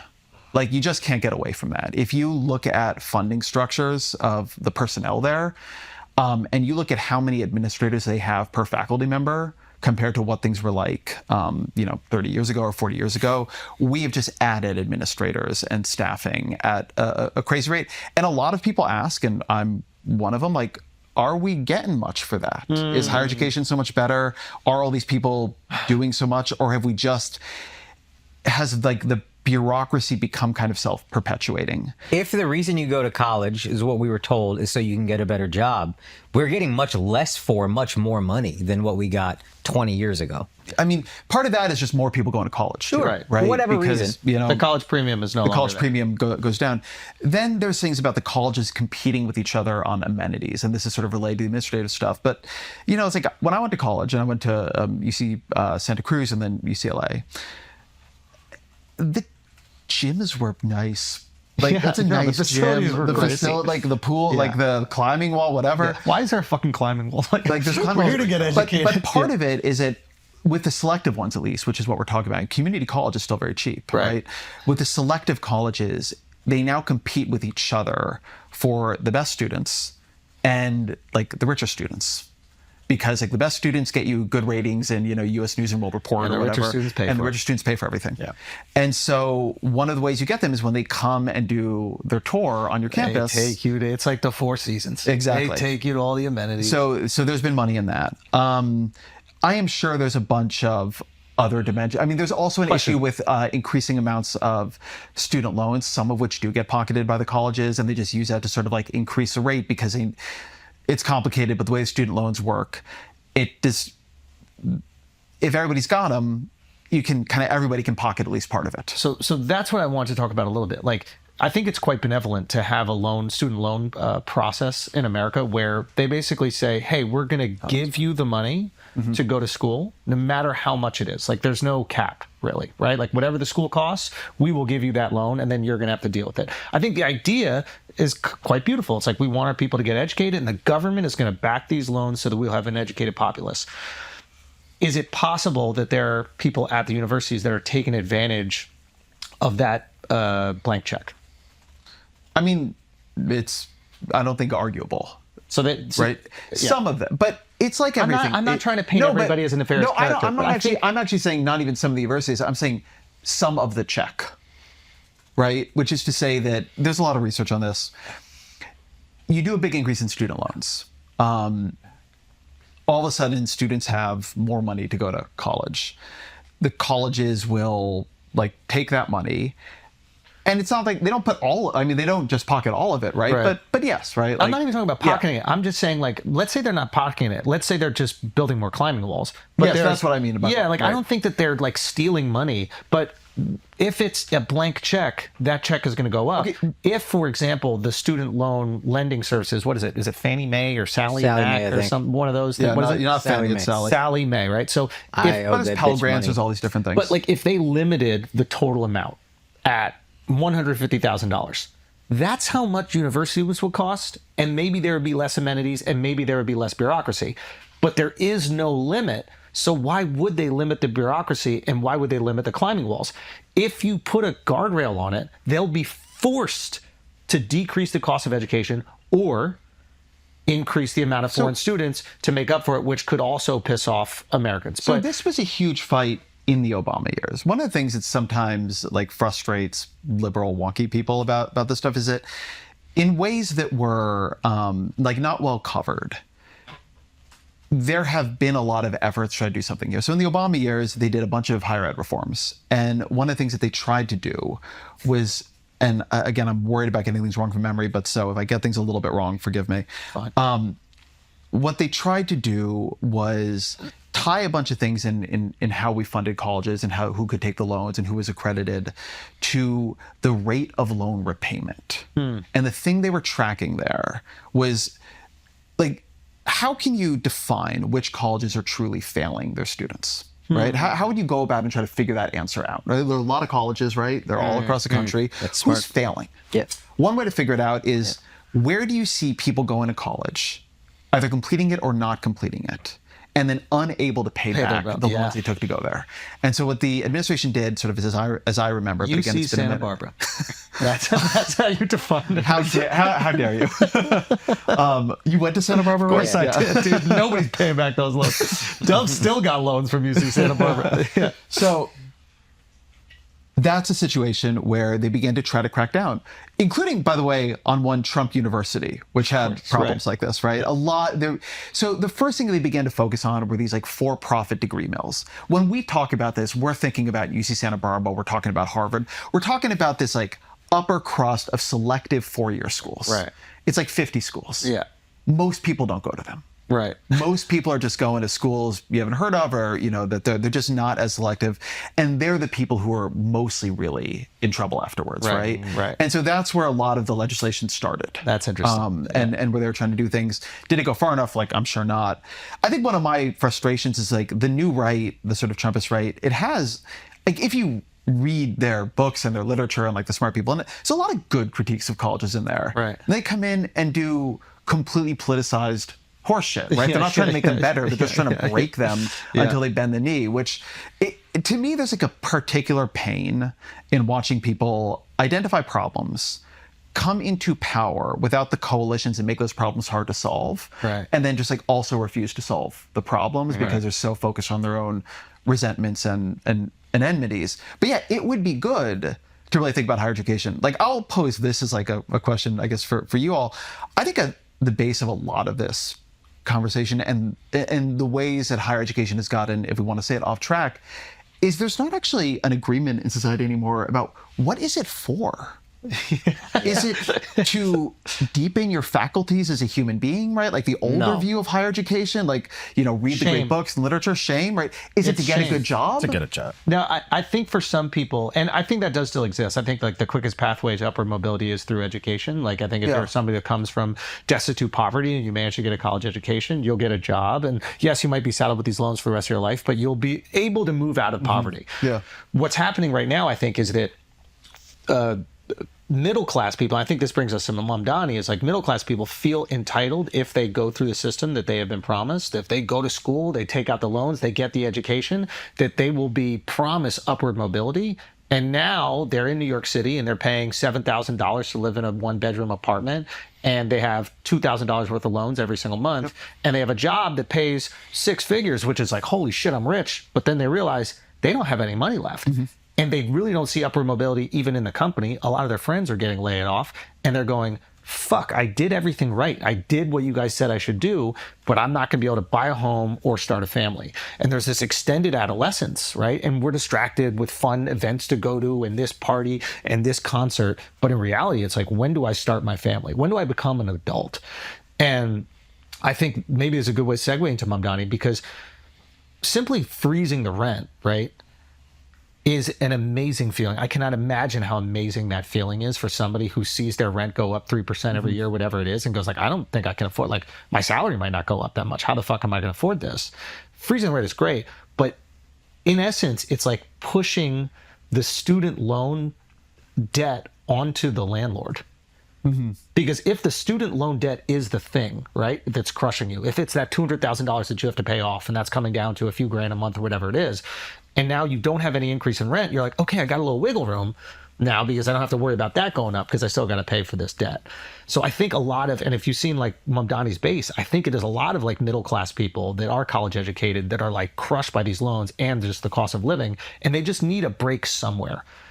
And that's, I think, where you go to the government to offer that break. And I think he's satisfying it with his promises. I don't know if he'll be able to deliver on those, but I 100% get why people are like wishful about it. I don't blame Also, them at all. if you're meeting people where they are, you grew up in New York, so the prices don't seem as insane to you. Coming from the outside to New York, Probably. the rent prices, it feels like a robbery. Yeah. It's like there's no way this is not a criminal activity that you're doing. That an apartment that would cost me $600 a month in Dallas, Texas, cost me $4,500 a month in New York City. Yeah. So fuck you, meet me where I am. Yeah. Fuck you, freeze the rent. Something got to give. Yeah. And the only way to fix that is you create more housing. So you freeze the rents while creating more housing, Thank you. and then it levels It's out. almost like someone wrote a book about how important or it at is least to they create more should. housing. I mean, so- maybe you guys should read Abundance 16 because he's got weeks. some great ideas. It's been number one for 18 weeks or maybe 19 I didn't say weeks. number one. It's just been on the seller. It's the New York Times For 18 bestseller weeks. number one for 19 weeks. 100 Nothing weeks. else is being sold. Did you know 20 weeks it was on the number? 21, number one. Okay. So give here's- us Mamdani populism and do you think that there is a through line with the debt that young people, middle class people especially, are feeling? Yeah.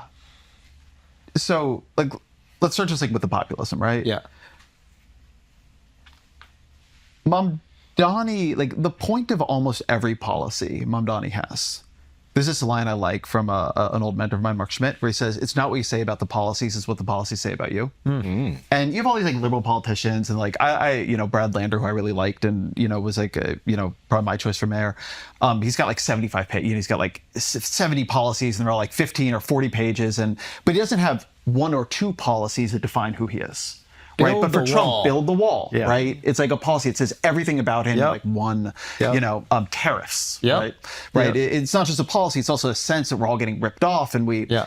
And for Mamdani, like he really understands not how to like other politicians communicate about policy. He communicates through policy. Right. Freeze the rent, free buses, the city-run grocery store thing, Yeah. free daycare. Tax They on the all rich. say functionally the same thing, which is this society is unfair. Yeah. You are getting screwed in it. Yeah. And government should be here to make the things that people need available to them. Yeah. Not just like affordable to them if you apply for this subsidy program and you get cleared and then you get just there. You Yeah. should just be able to get on the fucking bus. Yeah. right? You had a kid. Having a kid is a good thing to do. It's hard. There should be daycare. Yeah. They figured this out in other countries. We should figure it out too. That's awesome. Not impossible. Yeah. How possible is it? Because everything you're saying is fucking beautiful. How possible is it for Mamdani to do free daycare just in New York City? Yeah. The problem for he's got two problems, right? And I'm like not on the anti-Mamdani side of this, but he's taken a couple of risks, and the big risk is that he can't deliver what he promises. Everything he is talking about, or most of the big ticket things he's talking about, not freezing the rent actually, requires a lot of money. Free daycare is very expensive. You need the facilities for it, which they don't have. You need the people to actually be with the students or the kids, not even the students. You actually need a very, very high number of them, because when you're dealing with kids that young, You need a lot. right? It's not like one teacher looking No. over their class of like 10, 30 15, fucking 30 kids. kids. That's what we went to right? school with, yeah. When you're dealing with 2-year-olds, it's like one person for 3 or 4 kids. Tops. I was with Andrew's lovely daughter thank you. a few days ago. She was trying to kill herself every second. Yeah, it was 4 people for 1 kid. Yeah, the correct numbers you need are two people for 1 child. 100%. That's the actual ratio 100%. that makes things manageable. He does not have control over taxes as mayor of New York City. Yeah. So tax increases would have to go through Albany, through Governor Kathy Hochul. She is running for her reelection on a no new taxes pledge. And she literally came out and she's like, I'm not going to do it. She's not going to do it. It's bad politics for her. She doesn't just have to win a Democratic primary in New York City. Other parts of New York are not as blue as New York City is, and not as rich as New York City is. I think that's something people don't understand about New York. Yes. You get out of New York City, it gets red quick. It gets red quick. And I mean, a lot of places like this, like California, it's like outside of the big cities, it's very different, right? Yeah. So she's got very most of different America. politics than him. All right, guys, listen, I have a big issue with the UFC right now. Talk about it. It's my favorite sport to watch. I buy every single pay-per-view. I mean, you can look at I bought every single pay-per-view this year. I watch it religiously. I can't stay up for it. I can't stay up for it. I buy every single one, and I watch the prelims, and then I go into the main card, and about 1 or 2 fights, I have a kid. I'm up at 6 a.m. But I do remember a time, I could be off, where the main card was done by like 11. No. No. You're I remember a truly time wrong right now. where the main card was done by like 9:45. I remember I would watch the UFC and then I'd go out for a late dinner. You guys don't remember that time? When those fights are in Dubai, yeah sure. Was that it? Yeah. Interesting. So it was a time zone thing this whole time? Or you didn't have a kid and you just would leave your house at 12 and go hang out with You your think friends. that is it? I think that might have something You to do think with the it. fact that I'm up with my child at 6 a.m. every single morning is affecting my sleep schedule? Yeah. Damn. Okay. I have been watching the fights on your pay-per-view though, so I appreciate that you still get them. I've been logging So in. what did you think of the Holloway Poirier fight? I thought it was wonderful. No, honestly, the card was great. Like, and that fight was just like sensational. I mean, those two guys are just so. God bless, dude. It's like you love Dustin. He's just such an absolute legend. Yeah. But part of you wanted to see Dustin. You want to see him get a victory on the way out. Especially he's fighting at home. But if I will give credit to the UFC over anything, which is like they just reward entertaining fights. Like an entertaining fight, the fans win, but the fighters win. If you put on entertaining fights, you keep getting fights at the UFC. Yeah. If you win boring, you might not. And so I don't think like Dustin went out in like this like tragic way. I thought it was like it was brave and awesome, and it was like hell of a career. And also Max, like Max just keeps on reinventing himself. Like Crazy. This guy gets knocked out in brutal fashion in his last fight, comes back and fights as if it never happened. Most people can't get over that. Yeah. Like, and at 155, Max is a terror. I mean, like, it makes you think, should he have been fighting? Like he's 33, so it's harder to cut weight as you get older, but like he has the frame for it. Should he have been fighting like this for the last 5 years? Yeah. Did you see his son talk to, like afterwards, go to Dustin and just be like, yo, man, like, you're the man. Like, because they had a moment from the fight before. Yeah. And like it came full circle 5 years later. Yeah. And that kind of shit is like why UFC. Oh, it's so cool. Yeah, you Fight get, sports in particular. you get invested in these guys, man, and it's just like, they're just awesome. They're so brave, and Max puts a performance on like that, and obviously Max is like one of the biggest stars in the UFC, so we want to see him watch him fight no matter what. But you're just like, okay, let's do it again with Ilya at 155. Ilya's the champ at 155. Yeah. Who else do you want to see him fight besides Max? Yeah, I think Ilya is the fight. Well, let me ask you a question. When you see these guys like lay their lives on the line, take these risks, does it inspire you to like try to stay up till 10:30 to watch? So I thought a lot about that. I thought about that. And there's something really interesting about watching in the morning with a cup of coffee. So you get up at around 6:30, right? You're feeding your baby a little bottle, and then you just have her watch Carnage, even though your wife says no screen time. So that's how I choose to watch the fights. And then for some reason in the morning, my baby's just running around like an absolute savage, slapping the shit out of everybody. She was slapping everybody on Sunday. My daughter got a left hook from hell. From hell. No, from Max. She saw Max all the way. She literally, I saw her Sunday. If you're holding her, just reaches back, bah, boom. Doesn't care. How can she slap? My daughter slapped the shit out of me, and then I started laughing. And then my wife goes, "You cannot laugh. It rewards it. Give me her." And I handed Shiloh over to my wife, and my wife is looking at her, and my wife goes, "We do not slap, okay? We're gentle." And Shiloh goes, "All right." Boom! Slapped the shit out of my wife. And my wife looked at me. She goes, "Don't you laugh." I go, "I gotta walk away because that was incredible right there. That was absolutely incredible." So yeah, so shout out to UFC, and I can't wait to see who Max. I mean, if they do that Ilya fight with Max again, like, let's go. What are you guys thinking? I think that you got to run that back. And like you said, Max at 155, I don't know much, but it does look like he needs to be at that. Could he go up even more? I mean, the question is like, will he take the time to put on the weight? I think when he went up to fight Dustin at 155, I think they fought for the interim belt at 155. I believe, if I'm not mistaken. And then he lost that, but it didn't look like he came up in weight. It looked like he just didn't cut. Yeah. And like, if you go up to 155, you actually need to walk around at 170 and then cut down to 155. And, I think Max has all like the guys now that are helping him manage the weight. And But could he walk around at 200? I mean, we met. Max is my height. He's massive. He's my height, longer arms. Like there's a world where you just, stuff him with protein and he's just fighting like insane guy. Like you're 6'2". Yeah. I weigh 195. I'm lean, I don't want to say it, but you're cutting. Obviously, you're a fighter. I'm in a bulk. Yeah, you bulk and you cut. Yeah, exactly. It's a cycle. I should have never learned about bulking because every time I eat heavy, I'm just like, I'm just bulking. I need more muscle when it comes out. I've been bulking since I was 4. So no, I'm just excited to see what Max does next, man. That's gonna be so cool. Yeah, absolutely. And if you want to bet on the next UFC fight, of course, you're going to do a stake. Stakes are the leader in global betting in U.S. social casinos. We're going to figure out what social casinos are eventually. Bet on top sports and political events, and use the promo code Flagrant for your welcome bonus. Now let's get back to the show. How did de Blasio enact free pre-K?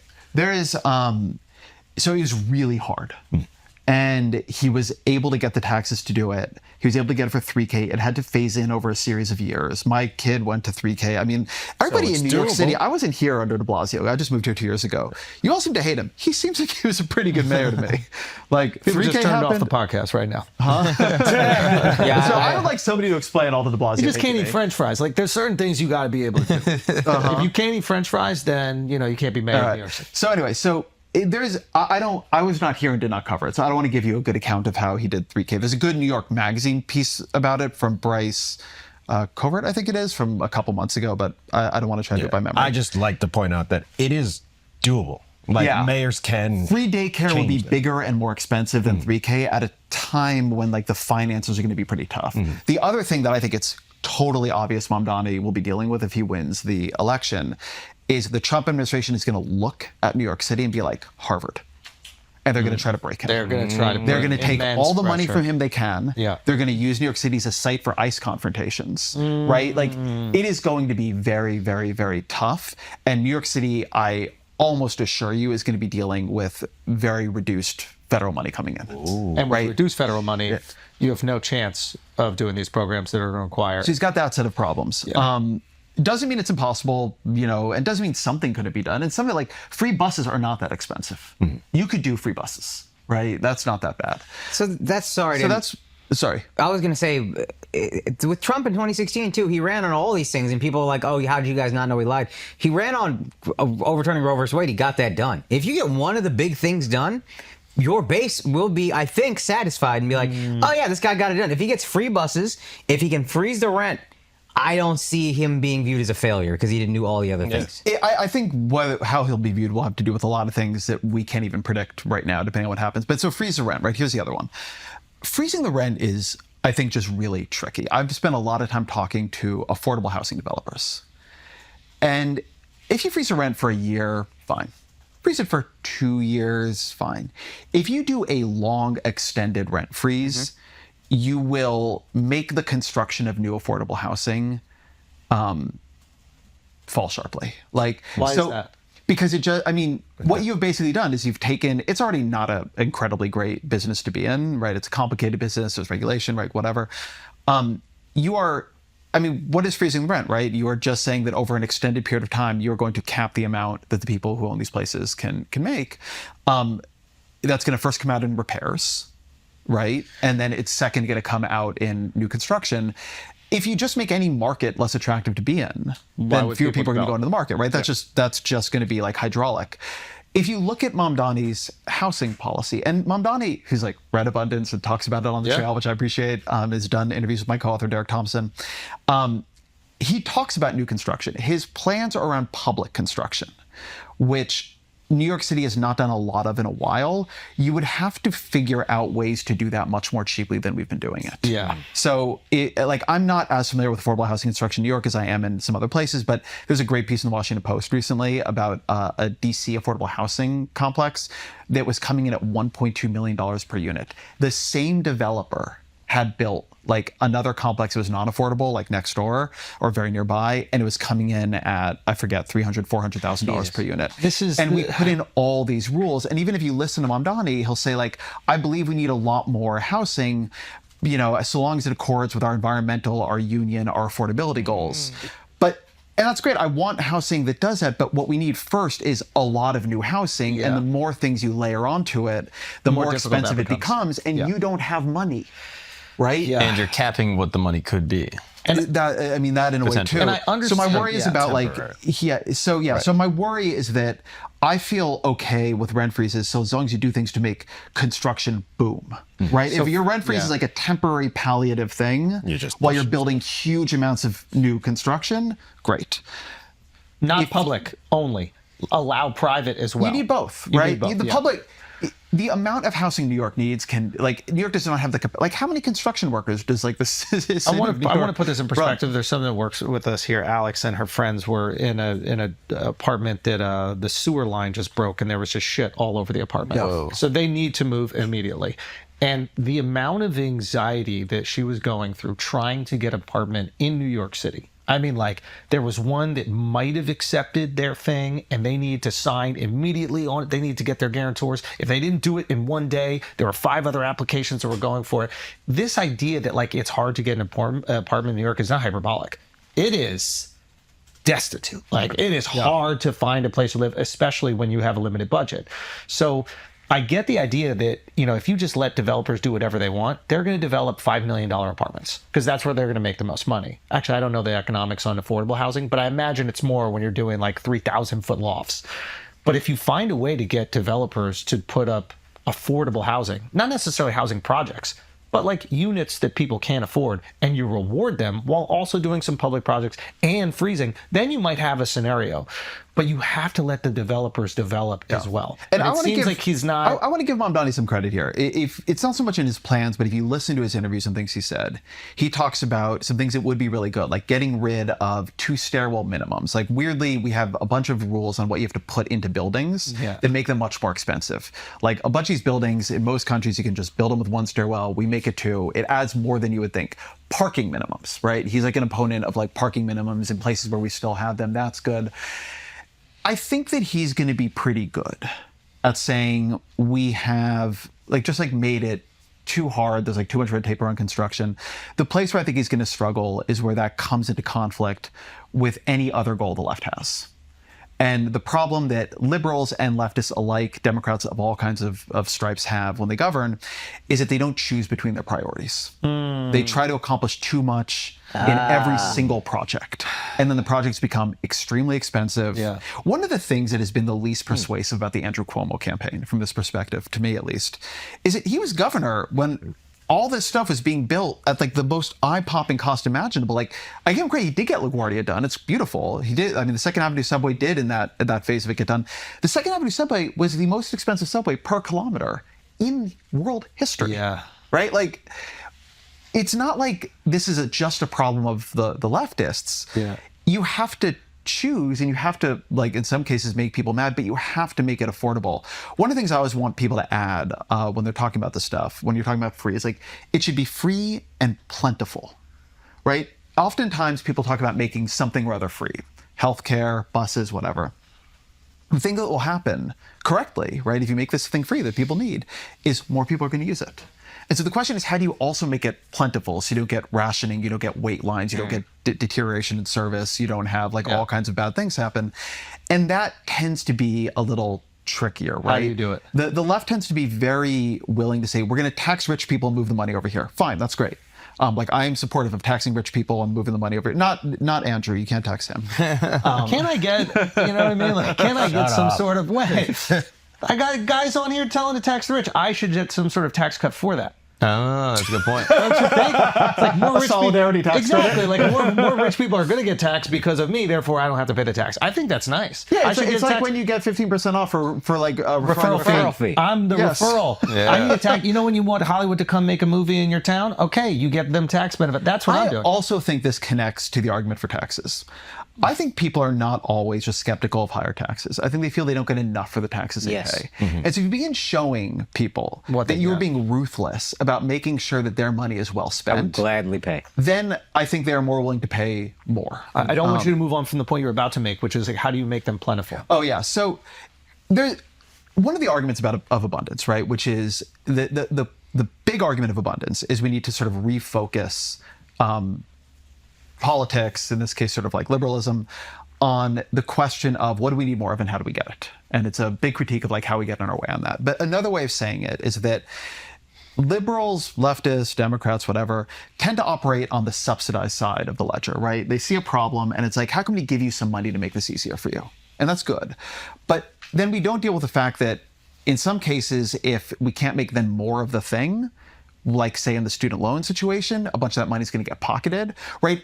Or give a different version of it.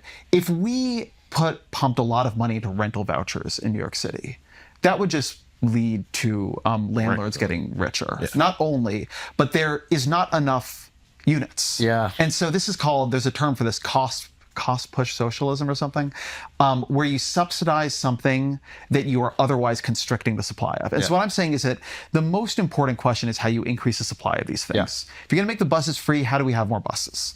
If you're going to make, if you're going to freeze rent, but how do we build a lot more housing, public and market rate? The thing I've not seen Mamdani describe in detail is like how he's going to make public housing affordable to build and market rate much faster to build. So, and these cut are the the red things tape. that are going to have to, that will decide, I think, if he's actually able to make a big dent in these problems.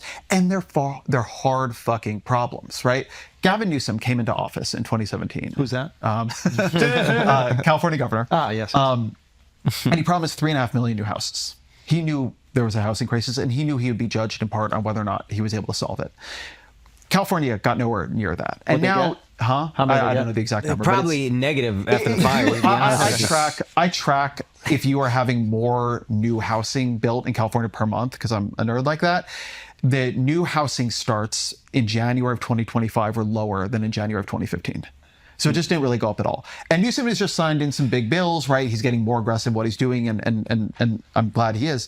But even when politicians want to make this stuff better, it's hard as hell, right? Like the coalitions are hard, the unions are mad at you, like homeowners are mad at you, Yeah, it's right? the- it's like the rich people don't want to pay more taxes. NIMBYism, is It's that the term? NIMBYism. It's hard. Not in my backyard. Everybody wants new housing for people. Everybody wants affordable housing for people who can't afford it, but they don't want it near them. One of the hardest questions in politics is not how you fight your enemies, it's how you disappoint your friends. Yeah.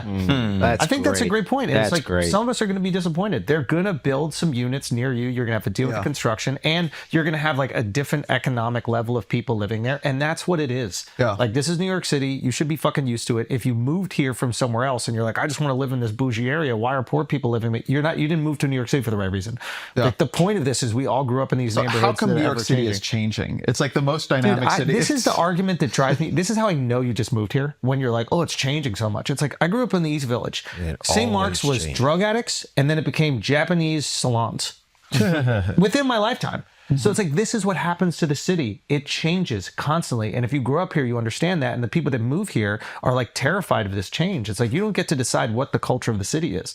So I think the people who are like born and raised here are not like scared of the idea of like a public housing project going up. If it's a project where you got fucking gangs running drugs in it, yeah, it's an issue. If it's one of these housing projects that we have all over the city where like all the artists grew up in it over Skytown? well, there's not Skytown's another one, but like where like I think Timmy Chalamet lived there. Alicia I've heard, Keys I don't lived know there. the name of it, but you know I've what I heard mean? of this It's one, in Hell's Kitchen. yeah. Where it's just like basically a subsidized housing for like people who are in the arts. No issue at all. So like, I think that New Yorkers also got to start embracing our identity a bit here. Like, this is what we're used to, and we need more of it. Like you said, this abundance idea, which I think is so great about the book that you and Derek did, it's just like, you need to build. And if that means cutting the red tape, let's cut it. But like, if Zohran does win and he does make public housing project, but he's also letting the private developers develop, and you see these rent prices go down and more people can move to the city and actually achieve their dreams and have opportunity, which is I think what more people want in New York than anything. I don't think people want free shit. I think they want the ability to make money and achieve their dreams. And if that starts at affordable living, you'll be a fucking hero. But I think that he's going to need a little bit of wiggle room, or at least address the concern you have. This is an old kind of socialism. Old socialism. Scary word. I know. This is a scary word. But even so, you're talking like old Tucker and socialism. Charlie Kirk right now. You got to be very careful. We should talk about that. Well, yeah, they had a great combo. It was very materialistic, right? Yeah. It was about abundance. It was like, we have a Karl Marx quote in the conclusion of the books. Like, it was the thing that sometimes frustrates me. I know, right? And then you throw it all away. I know. When I went on Barry Weiss's show and made this argument, she was like, socialism. But the point I'm making about it is not that you got to like believe in socializing means of production. It's that I think that we lost the language of more. And there's a bunch of reasons for that, right? Kind of like the left sort of merged in with an environmentalist left in kind of the 70s. It was very small is beautiful, and like, we're just spoiling the environment. And these things were true, but it became kind of skeptical of materialism. But there's an older tradition here, like or if you don't want to do the socialist version, the New Deal liberalism tradition, right? Building things. Often the government, like, you look at what the Works Progress Administration did, right? Yeah. You look at the Tennessee Valley Authority. It's not, there's a reason in the book, people are always like, you just want market rate housing.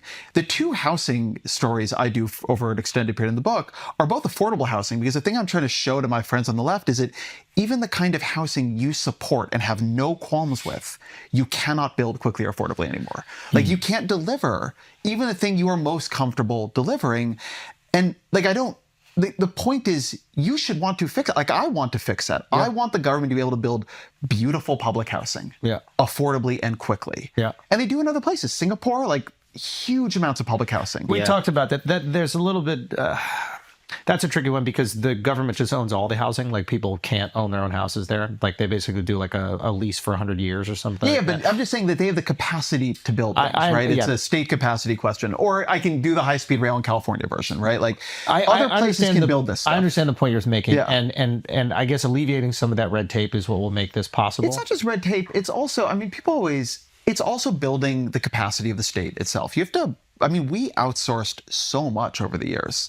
And it's also making so the people who are who are working for the state can actually do things and act. Nobody is more regulated than people who work for the government. People always think of deregulation as a thing you do to the market. But it's the government that often needs it. Why Nobody wasn't operates Epstein under more regulated then? That's we got to get to the bottom of that. All right, guys, let's take a break for a second. You need protein. Okay. And it's hard to eat chicken breast every single meal. Trust me, it is boring.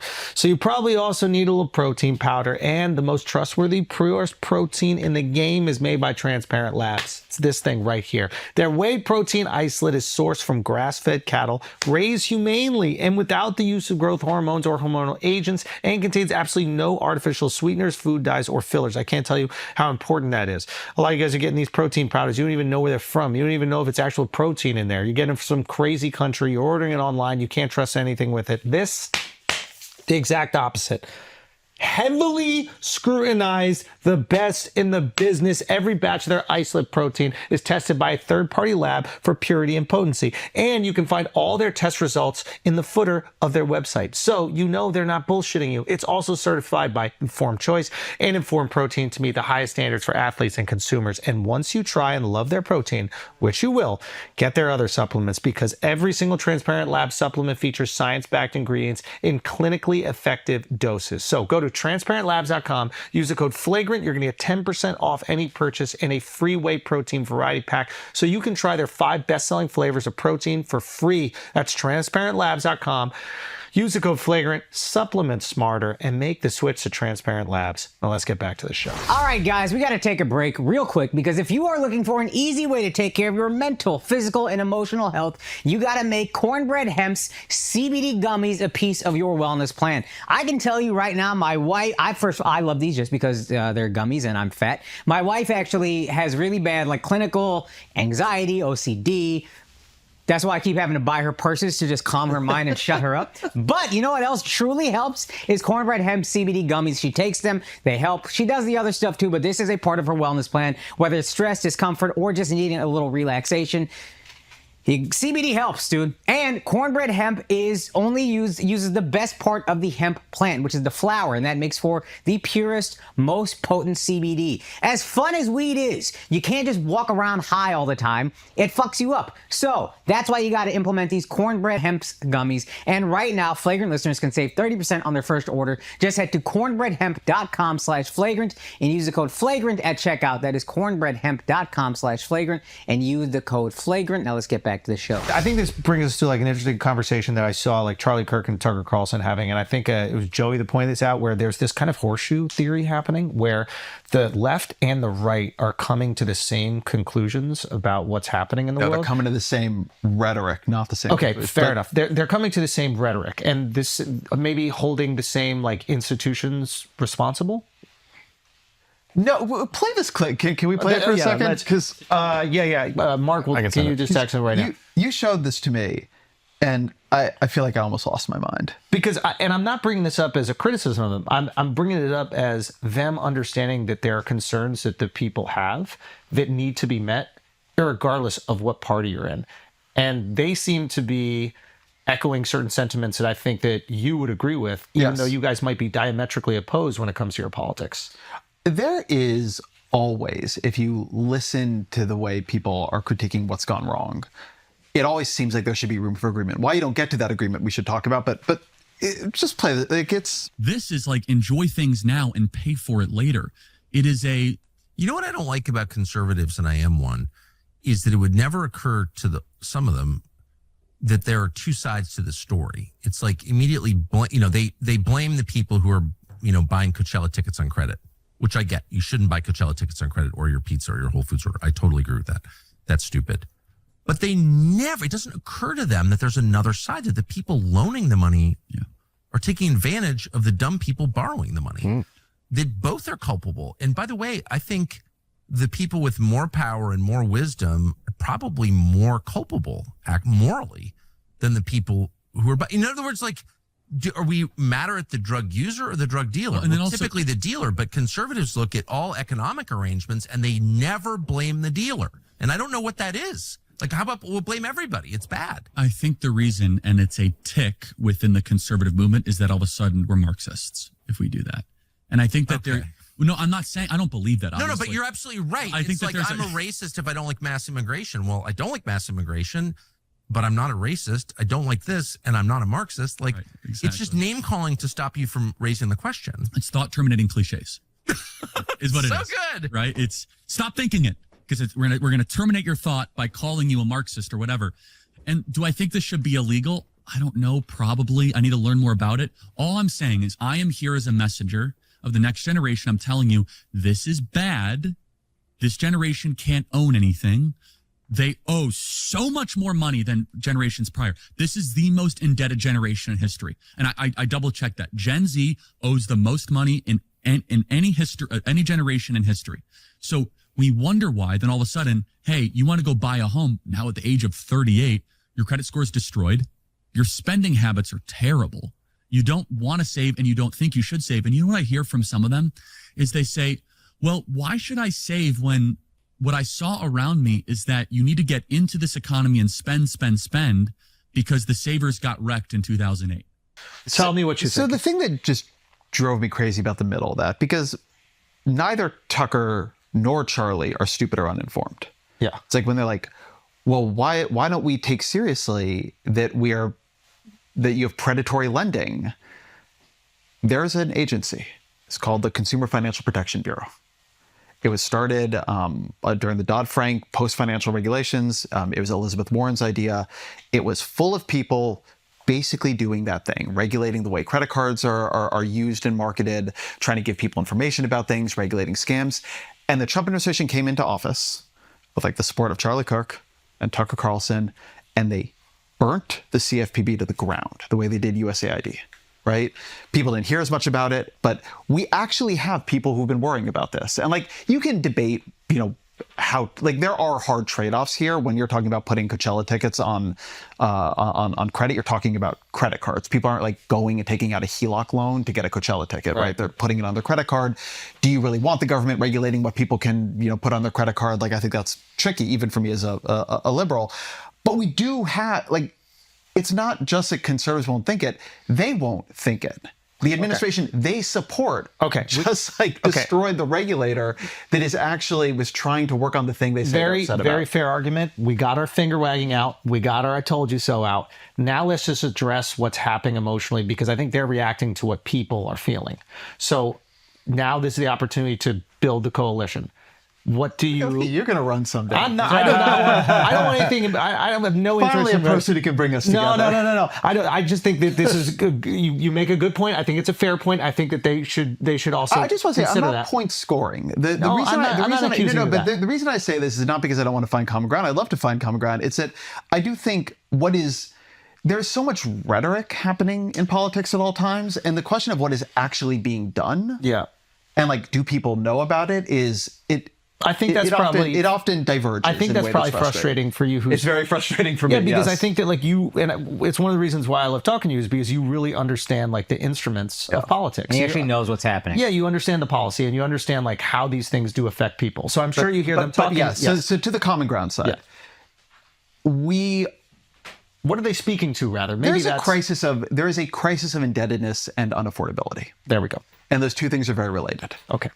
How to solve it, right? That's again like the whole introduction of abundance is about the crisis of affordability, which, by the way, is a term coined by my wife who works for the Atlantic back in 2021. Yeah. Get yourself some credit. Yeah, exactly. I'm not going to create credit Leave for that. Leave her with the kids so you can do a podcast with the boys. Get yourself some credit. So you have this economy where the things people need to fill a house, furniture and televisions, have gotten cheaper.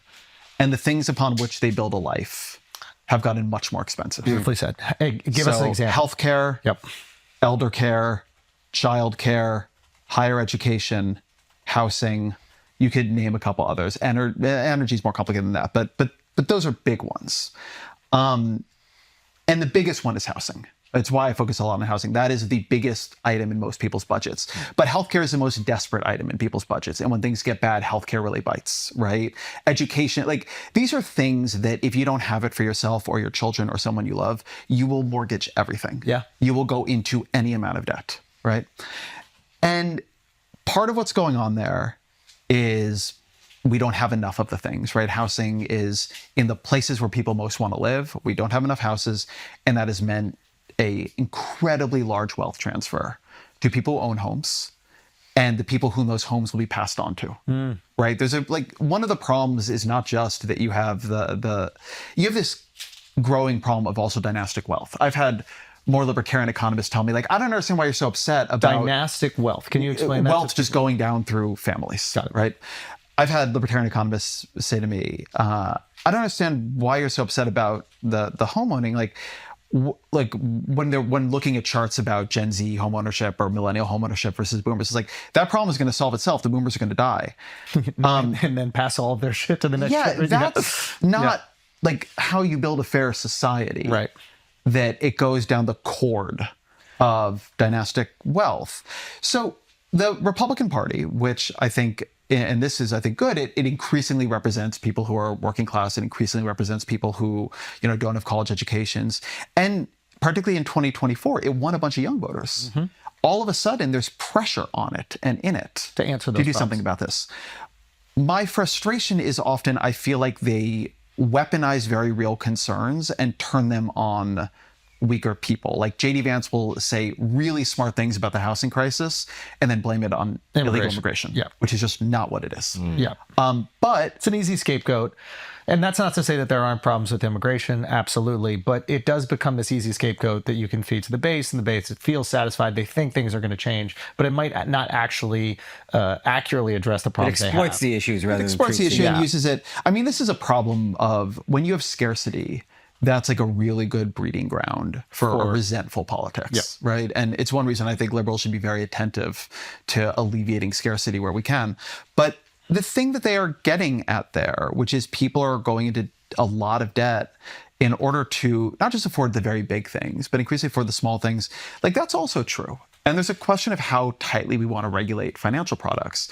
But that's why I bring up things like the Consumer Financial Protection Bureau, because the Republican Party has fought tooth and nail against the kinds of regulations that would keep certain kinds of debt and certain kinds of financial instruments from being something that are just like too easy to get because we worry about people making bad decisions around them. And this stuff gets really complicated. No, like, I think that makes it's got a good point. like a trade-off on it. But you can see these two guys going like, I don't know if I think one of them said, I don't know if that should be illegal. I don't know exactly what was said, but it seemed like they were in favor of restriction. And here's a great opportunity to be like, okay, maybe you didn't realize that getting rid of that bureau was the restrictive force, but now you've come to the conclusion that there should be some sort of guardrails. So what are these guardrails and how can we, bipartisan, come together and make those guardrails?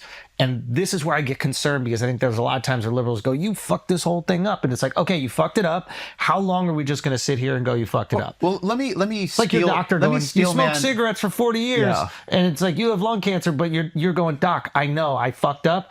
How do I get rid of the lung cancer? Let me steelman the liberal position for you a little bit to make my, I don't call it cynicism because I would work with anybody on this stuff, right? I love that. There is an abundance, or it's called the Build America Caucus in the House, and it's Republicans and Democrats. Great.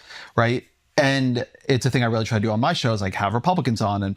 But the cynicism comes from watching people make good, believable, and empathetic arguments in public. And then repeatedly do the thing that is the opposite in private. The reason, again, this goes to like different frameworks of the world, I guess, a little bit, but the reason like somebody like me is rip shit about the big, beautiful bill, right, that just passed, is that, Trump and his people have been making these arguments about populism for a long time now. And they have been promising to make things better for people. And they've been promising, not to cut Medicaid. And then they get into power. And whatever they're saying publicly, they do the opposite. Trump, at his first address in his second term for the joint session of Congress, he said he would balance the budget. He just added $3.5-ish trillions of debt. He's promised his people he was not cutting Medicaid. He cut Medicaid. And so the thing that is upsetting, if we could all work together on this, that would be great. I would raise my hand. I could not be more excited for it. The thing that is frustrating is when it feels like what is getting carried out over time is a deception. But that's the politicians. What I'm saying is like the people are up for grabs, so to say. Yes, right now. I agree with that. The people are up for grabs. So it's like, and we're talking to two people right there that are people. And they're representative of people in terms of their audience and the ones that they're speaking to. So they can't exactly rebuke their audience, right? They're probably going to be more willing to understand the feelings and sentiments of their audience because they're not locked to legislation. So I'm not saying that you're going to change their minds, but there is this opportunity where they're speaking to their people are agreeing about these concerns. And then we have the opportunity to be like, hey, you guys asked for this, or to go, hey, you're telling your audience that this is a problem. I also agree it's a problem. Let's come together. It's Epstein. in that, hey, we all agree this is a problem. We can work together to make some change. Here are our ideas. And if they can't beat your ideas, they got to join them. That's not how that works. That's not how that works. Maybe I'm being a little bit too idealistic. I also think you're being a bit idealistic in that what will often happen with these issues that are important but not as important to voters. Yeah. They're still going to get divided on the biggest issues. That's fair. Which are pro-choice, pro-life, You're right. whatever else. And then that Republicans, Democrats, whoever, corrupt politicians can just cloud everything with that, and then they can still sneak in there. But let's do it in easier version. Can I say Let's one do it thing in- really quickly? Is it like, I think that you're 100% right about that. And I think that's why politics becomes so difficult is you throw some other things out there and it can distract. But this is the same criticism I have of like, Hakeem Jeffries or Schumer or anybody who is running as a Democrat for mayor. It's just like, you can call Zohran a communist or anti-Semite. You can throw out all these pejoratives, or you can address the problems in what you feel is a better way. And I feel like there's so much name calling instead of recognizing, hey, we agree on the problems. Here's a better solution. If you don't offer a better reform, as you said, then you don't got a fucking chance. So it's like, we agree both sides feel this way. If you got, not you or whoever else in your coalition, have the better ideas, maybe you won't pull all of them over, but you recognize bipartisan support for something. Yeah, look, I'm all for that. And I hold to two sides of this at once. Like, one, I'm not a politician, right? I'm an analyst. I know. So I want people to know what's really going on, right? I think probably a lot of people watching Flagrant don't know 100%. that the Consumer Financial Protection Bureau was destroyed. You're talking by the Trump to administration, right? You're talking to four of them right now. So I want people to know what happened. But I just got a rush card. The politics. I got a good rate. Just 25%. That's all I got to pay. God, that's a throwback. One of the absolute real mainstays of politics is people don't want it to feel like this, and they don't want it to work like this. They don't want it to feel like this. They don't want it to. The thing that you are pointing out here, hitting all of politics for, right? People want to see their politicians work together. They want to see them. They believe. I've done again. My first book is about why this doesn't happen. It is the most powerful politics to promise that it will happen. I just see it all the time. Do they want to see politicians working together on things? I think that we all have a little bit of a divided soul on a lot of this. We want to see people working together, so long as we think that where they're going to end up is where we want them to be. Exactly. Yeah. And then when it starts to go work off the together rails, to satisfy me. No, exactly. Yeah. But I think there is some chance the Republican Party is in a kind of a period of transition between its old form and its kind of next form, right? That it's going to have to become more populist in an actual way, not like a fake rhetorical way, because of who's voting for it. I'm not 100% sure if that's true, but I think it's plausible. Again, though, it would be great to see people work on some of these things. So, for instance, there is bipartisan agreement that we should build more houses. And the government could do a lot about that. The federal government could do a lot about that. And they're not. Well, they're not until there's, a huge calamity. I think you even said it was an abundance. Was it Shapiro rebuilding the bridge or something? Oh yeah, so that's a great story. I mean, that's I think a different kind of story. Josh Shapiro, the governor of Pennsylvania, there's this I-95 bridge that collapses after a tanker overturns and catches fire. And he's able to get it rebuilt in 12 days, but he does it with an emergency declaration that wipes out all the of these bureaucracy that would stop it. Yeah. And that's what I'm sort of saying about the way that Democrats, the left doesn't often choose between its different goals. And there he chose. He used union labor, right? The unions rebuilt that bridge. But the procurement regulations, the environmental regulations, the contracting regulations. I talked to the Secretary of Transportation in Pennsylvania. I was like, how long would this have normally taken? This is great. And he was like 2 to 4 years to just get through the bid and contracting process. So not even making it. Whoa. So he did it in 12 days, but to go through the red tape, it would have taken 2 to 4 years. And I thought this was a perfect example of abundance showing the limitations of that bureaucracy. Now, I get that there's important bureaucracy when it comes to building.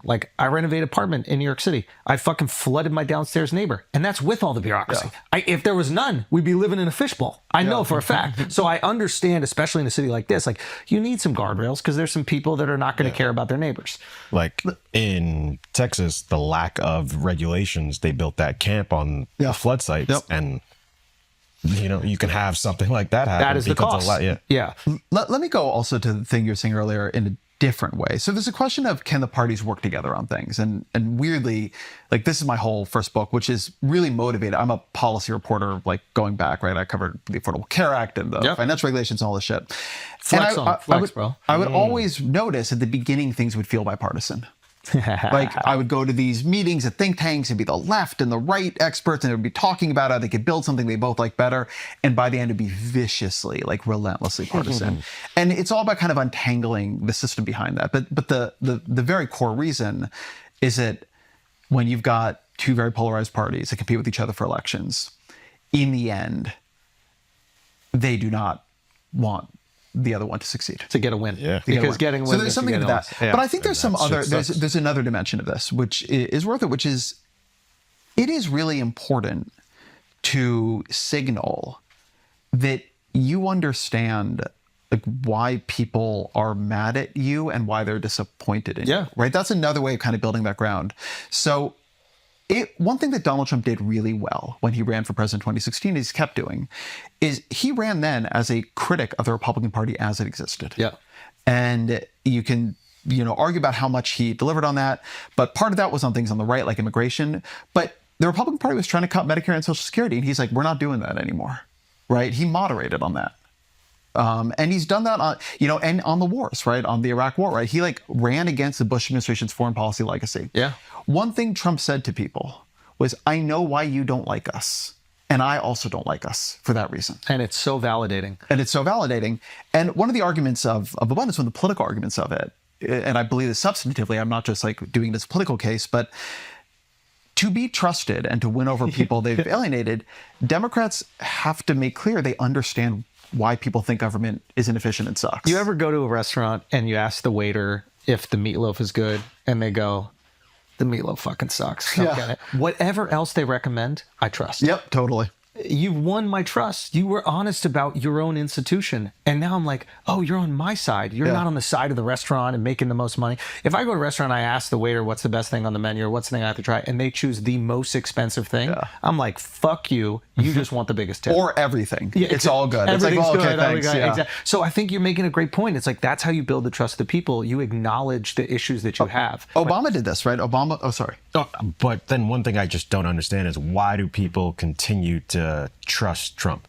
Like, we saw his first term, like, he didn't keep a lot of the promises. He didn't drain the swamp. He became the swamp. Good point. Then build the wall. Like, why is nothing sticking? Hope. He said, hey, I'm not cutting Medicaid. Cut Medicaid. I'm going to end wars on day one.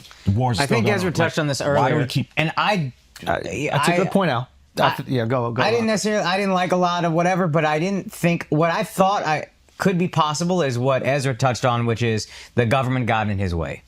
He was able to get Roe versus Wade done because the government that was in power there, those parties supported it. All the other stuff he wanted to do, the government got in his way. And this time, the government is, now I think people are turned. Now I think that's why people are really upset, because there isn't this big boogeyman that he could point at and say, they're not letting me do the things that I promised you. Now it's all on him because he has the government now you got it. backing him. And I think that's why people are so frustrated. I mean, that's why I'm frustrated. Yeah, but then you'll have a Charlie Kirk and whatever dude's name was. Tucker. And they're like, oh, we still support Trump, but these are all the things I'm disappointed about. Like, their power is coming from their closeness. I also don't know. Like, Charlie Kirk is... Yeah, so it's disingenuous. I think Tucker has also turned on Trump a little lately over, like, the Epstein stuff. I don't know all of his exact politics, but he still says, I support Trump. Like, I don't know if that's true. I think you're talking about entertainers. There's You know also what I mean? a dynamic where it's like, and this is like how royal courts work, back in the day, where you could always say the king was getting bad advice. You could never say the king was wrong. And I see that in a lot of how people in MAGA will criticize. Like, it's why they were so, like, everybody wanted to blame the Epstein files on Pam Bondi. Yeah. Right? You're allowed to say Pam Bondi's wrong and Trump is getting bad advice. Kash Patel. Cash Patel. But you can't say Daddy's wrong. But now they're saying Daddy's wrong. So that's where things might get a little bit different. But Charlie Kirk, right? Like, I mean, he's very woven into conservative politics. So he's got, like, he's trying to accomplish things in the world. And if he becomes alienated from the administration, he loses, like, the source of where that power is. I also think, look, like, Trump has always been complicated in this way. Some people trust him and maintain trust in him, and a lot of people don't trust him, right? He lost re-election the first time. And he won a pretty narrow election after there was a lot of inflation, in 2024, right? It was like 2 points go the other way in the battlegrounds and he loses. And it's hard to, like, people's connections with politicians are not an itemized list of policy promises kept and failed. They're also a kind of guttural sense of like, is this person who they told me they were? Trump's like, I think, greatest asset as a politician is he's not always telling you the truth, but somehow you always feel he's being honest, right? That's like fucking Doug. Having met him, yeah. Like he says things that are wrong all the time. Like if you want to fact check Trump, and we in the media do all the time, you can. But the feeling that he is telling you the thing that just popped into his mind at that second, which is not a feeling you have with most politicians. It's not focus grouped like most politicians. That creates a kind of trust. And I mean, even that comment where he goes, "I'm mostly honest." Yeah, he's like, what was the I'm a exact- mostly honest person. That's what he said. Was it mostly? No. Was it mostly?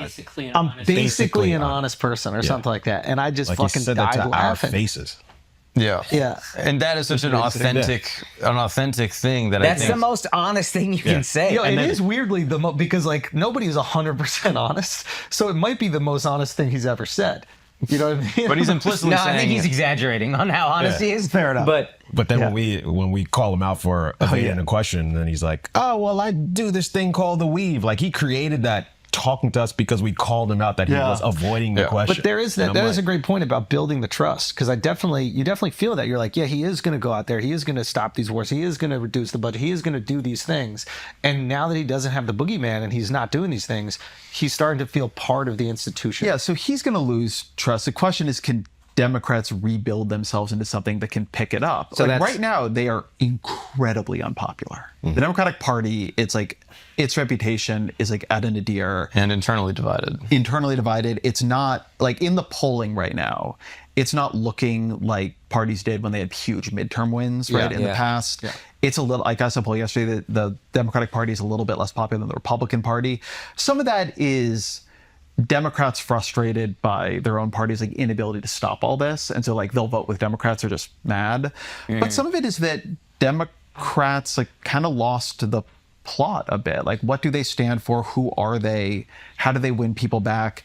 And that requires you to do things and say things that surprise people, that like make you think you. I always say this about like the 2024 election, that they had this theory of winning independents, right? And so they brought on people like Liz Cheney to come on and say, no, he's really, really bad. But the key thing about an independent voter from the perspective of any party isn't that they don't like the other party, it's that they don't like you. Yeah. So you have to reform you. You have to reform you. And that's, I mean, I know we've been harping on it, but I can't, this is like a golden opportunity for Democrats to offer a better solution. You can't just keep calling him bad. You can't just keep calling him a liar. That doesn't win people over. If you offer better ideas, people will come to you because they are desperate. So the Democrats need their version of populism, and I think that's what you're seeing with Zohran. So this is my question for you that I wanted to ask. You said what the Republicans need to do is kind of be the populists that they always claim to be. What do the new Democrats need to do, say, look like, etc.? Can I hold us on that question and use the restroom? Yes, hell yes. Yes, fuck yeah. Guys, very cool announcement. This weekend, we're doing the inaugural. This is the first one. Hopefully we do this every single year. Maybe we do it around the world, get on tour and be able to do it. But basically, the Hampton Paddle Classic. So we're going to do a paddle tournament at the Hampton Racquet Club out there in East Hampton. And all the proceeds go to this amazing fertility charity called Baby Quest. And it's not one of these charities where like 90% goes to advertising and 10% goes. It's like all the money goes directly to helping people make babies. Yeah, it's really cool. Very excited about it. And so a lot of cool sponsors got on board for it. I just want to shout out a few of them. Paul Street, Longevity Health, Love Every, Therabody, Huckberry, Nanit, Coterie, Best Diapers in the Business, Hexclad, Longevity Health. So, and at Hampton Racquet for putting it on. It's going to be at Hampton Racquet. Your two greatest passions. Exactly. Yeah. This is awesome. I'm really proud of you, man. Paddle and events. Yeah, you should get you should get Dave Portnoy to support. Where's the Barstool part? Dude, the day, I should talk about the Dave thing. Anyway, real quick, we'll talk about the Dave thing in a second, but it's a really awesome event, and if you guys want to donate at all, I'll put like a link, even if you're not able to be there. We're really cool. We got all the 12 teams already booked, but if you want to come watch, you can definitely come watch. I don't know why you would want to watch intermediate level paddle, but if you do want to watch out there, kids are free, and then there's a $50 donation to the charity for the adults. So just come out. There's going to be food, it's going to be drinks, it's going to be DJ, it's going to be That's awesome. going to be a great time. But yeah, we'll get Dave out there. That's awesome. The You Dave, socialist. yeah, I am a fucking. The Dave thing is so funny because like, it's just this like hilarious miscommunication that's kind of my bad. It's okay. So like, Full Larry David moment. yeah. It's like, okay, so here it is, and it just went crazy on Twitter. He posts about like all these like media platforms are reaching out to me for comments, and I'm like, I can't even tweet what happened because it doesn't even fit in a tweet. But like, here's the basic story. So Dave sees a thing that I was saying about Mamdani, where I was like, Mamdani is New York first. Mm-hmm. Whether you agree with his policies or not, like he's trying to address the concerns of New Yorkers, right? And this was like passed around, and I think a lot of like conservative circles, there was a lot of headlines about like the Socialist Party in America is actually America first, not, MAGA, right? So he texts me, he's like, because he doesn't really like Mamdani's policies, and he just thinks the ideology isn't good. He doesn't think he's like favorable to America. I think that's like a fair version of what he said. And he just, and basically hits me up, and he's like, listen, I saw this thing, like, well, what are you talking about? He's more America first. Like, I don't think this guy likes America. And I'm just like, no, I think he's trying to address the concerns. I sent him a clip. And then we have like a really great, like nuanced conversation about, what's happening in America right now and like what Mamdani is maybe serving. Agree to disagree on things, but great combo. And I was like, okay, this is awesome. Like, he hit me up directly, and he's like, listen, I didn't want to say anything because I like you, but that's all we asked for. This is like the ideal scenario when you have somebody that's like a friend or colleague, and then you guys disagree. You don't do it publicly, whatever. I go on Twitter a few hours later, and I see this tweet. And it's this, I don't know if you can bring it up, but it's like this thing from Jamie Dimon. If maybe we can zoom in. Oh, he's coming for your head. So Jamie Dimon says this thing where he's like, I have a lot of friends who are Democrats and they're idiots, Jamie said Thursday at a foreign ministry event in Dublin. I always say they have big hearts and little brains. They do not understand the real world, how the real world works. Almost every single policy rolled out failed. And then if we go up, so then I see that Dave tweets this and says, I think he's talking specifically about Andrew Schulz saying Mamdani is America first. So I see this and I'm like, we just had this fucking great conversation. Why the fuck do you throw me under the bus? Like you said, like you weren't going to say anything because we talked about it. Now you're riled up. So I'm fucking annoyed. Now it's war. Now it's, I'm upset. Like we had this great combo, right? Unbeknownst to me, he tweets this before we talk. Yeah. But I didn't know it. You thought he ran to Twitter. Yeah, so I'm like upset, right? But I don't say anything about it. Like I think I tweet something underneath it about like the policies, right? And then Sagar is interviewing us for Breaking Points, and he asks about Dave's, I think, criticism of Mamdani. And so I'm like fucking annoyed. So I'm like, all right, you're going to throw me under the bus. I'm going to throw you under the bus. I'm like, yeah, he's just upset about the Israel thing. And I'm like so reductive. And there was really no conversation about that between me and Dave. But I'm fucking annoyed with him. So I'm like dismissive of like his actual concerns about policy. So I see that. And then Dave sees that response, and I guess that gets a big New York Post writes about it or whatever. And he's like, yo, I thought we talked about this privately. Exactly. So he's like, yo, we had a great talk privately. It was nuanced and thoughtful. We like agreed on a bunch of things. So then he screenshots our conversation and posts it, which I don't agree with it. You should never screenshot private conversations. I can see myself doing some shit like that. Oh, that's corny. Don't ever do that. You should never do it. You should never do it. I can see me doing it. Stop. Don't do it. But that being said, I do understand where he's coming from, where he's like, yo, you're representing this convo we had completely different, but he doesn't know I'm angry because I thought he threw me under the bus. Mm-hmm. And he would never think that because he tweeted it before. Yeah. So I text him, I'm like, yo, what the fuck are you texting on private convos? He's like, I never said any of that shit you said. I'm like, yeah, but you said the Jamie Dimon shit. He goes, what are you talking about? And I go, we had this great convo. You posted the Jamie Dimon shit. He goes, I posted that before our great convo. So I'm like, well, that's my fucking bad. So that's my bad. I probably should have said that. My bad. I'm sorry. He goes, man. He goes, okay, it's all right. And I go, listen, you just, text me right now that you love the Yankees and the Red Sox sucks. I'll post that and we'll call it even. And he's like, yeah, there's no chance. Anyway, so that's the Dave Portnoy. What's the lesson? It's getting so cold in here. Hell is freezing over. Schulz just admitted to being wrong. I know. It's a new me. Oh, it's a new me. What's It's a new going me. on? So I'm seeing this unfold on Twitter, and I'm like, I don't even know how to consolidate that story into a tweet. So maybe this will make it there, maybe it won't. But and just read the dates on tweets and shit, you know? Maybe I should do go that. through the dates, you're like, oh, okay. Yeah. I looked at it. I remember looking at it and trying to do the time thing. I don't know. It was my bad. That was my bad. That was my bad. I don't think you did that, man. I think you made up a memory. Like, Fuck, man. No, I do that. I see a headline. I'm like, yo, this shit is fucking crazy from 2017. Like, all right, my bad. My Anyway, bad. so come to the Hamptons Paddle Classic. And if not, Dave, you're invited. And if not, if you want to support the cause, it's an amazing cause and really like helps people that are really trying to conceive and have had difficulty like myself. And it is incredibly expensive to do, and not everybody has the privilege to pay for it. So we're going to try to help some people have some babies, and that'd be pretty awesome. So that's going to be this Saturday at the Hampton Racket Club in the Hamptons, in East Hampton. So thank you guys very much. Let's get back to this combo. You had a good question. Yes. What does the new Democratic Party sound like, look like, say, believe, All stand right, so on? there are going to be a couple dimensions. I wouldn't tell you that I know them all, or they're all going to be one thing or all predictable. But one is like, what kind of party do you need to be in opposition? And I think that the key thing the Democratic Party is going to have to be in opposition is it's going to have to like open up the big seam of corruption in the Trump administration. The Epstein files are fundamentally a kind of story about some kind of corruption, some kinds of power networks. The giving rich people tax cuts while cutting Medicaid and SNAP is a different kind of corruption. Correct. The crypto stuff is the most insane fucking corruption I have ever seen in my life. The taking jets from the Qataris, right? $400 million jets. Like, there is so much corruption. And that's not ideological. Like, that's under the terms of MAGA a bit, right? But it's also just like Americans kind of get that politicians are corrupt.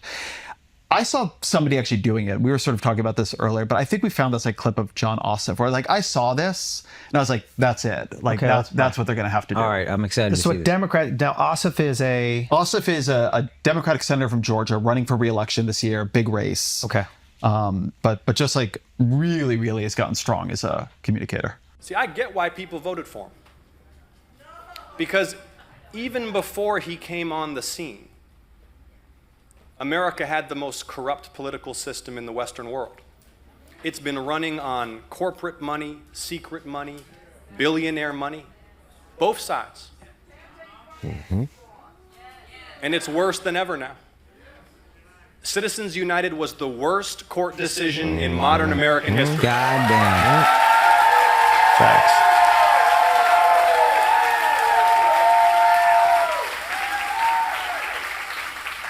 And when members of Congress aren't begging for money from lobbyists, they're trying to dodge getting carpet bombed by these super PACs.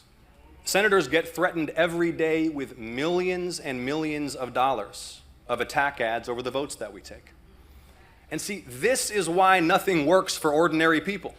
It's not because of woke college kids or trans students or because there are interracial couples in cereal commercials. It's because the people's elected representatives don't represent the people, they represent the donors.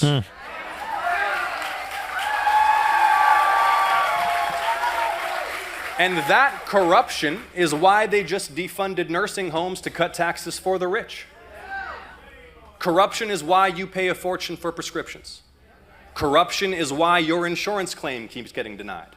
Corruption is why hedge funds get to buy up all the houses in your neighborhood, driving you out of the market, and then your corporate landlord ignores your calls during a gas leak. Corruption is why that ambulance costs $3,000 after you just had to get your choking toddler to the hospital. So Trump promised to attack a broken system. I get it. Ripe target. But here's the thing, he's a crook and a con man, and he wants to be a king. Yes, the system really is rigged, but Trump's not unrigging it, he's re-rigging it for himself. I'm voting for Superman. He knows how a Clark Kent vibe. This guy He's is been lifted handsome. It's like white Obama, bro. Yeah, I got that same vibe. I felt like he was speaking like him even. Look, this guy's presidential.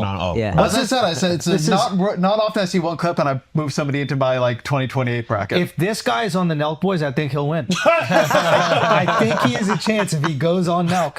So that's going to be part of it, right? Corruption is going to be a kind of thread that unites a bunch of things. But first, then you got to convince people you're actually something different than what came before. It was important when Ossoff said both sides. Yes. Huge. It was important. It's exactly what Andrew brought up with the waiter. And so you're going to have to Exactly, be able to come out and say, like, in some policies, in some critiques of what has gone on before, like why you're different, right? I think that matters. The Democratic Party, this is not the presidential level, right? The Democratic Party is going to need to be a bigger tent. You're going to have Mamdani in New York City. Yep. And be comfortable with that.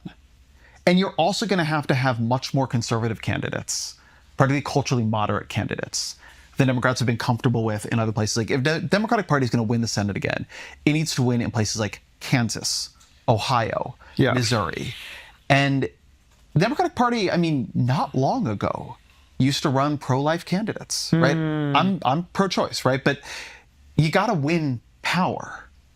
And it has become a narrowed party, Republicans in different ways. But one of the best things Donald Trump did for the Republican Party was open it up to the RFK Jr. Maha thing, right? It gave it a new kind of energy and like a tech right thing. Yeah. And the Democratic Party is going to have to open itself up to coalitions and kinds of candidates that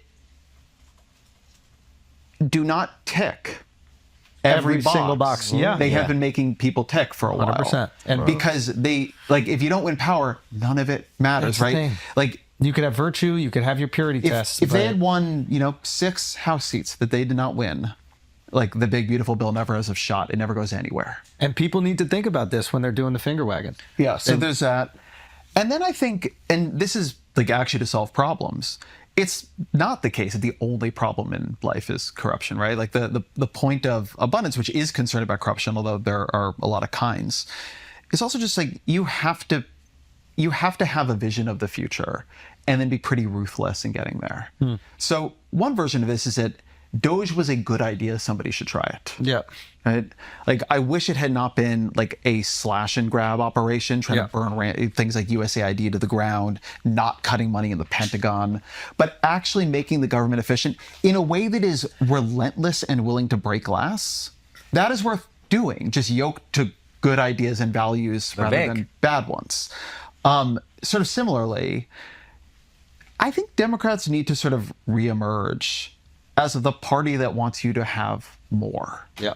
Right? The party that what people understand about it is like they want you to have healthcare. They want you to be able to afford education. They're going to make sure there are enough homes and those homes are going to be affordable, right?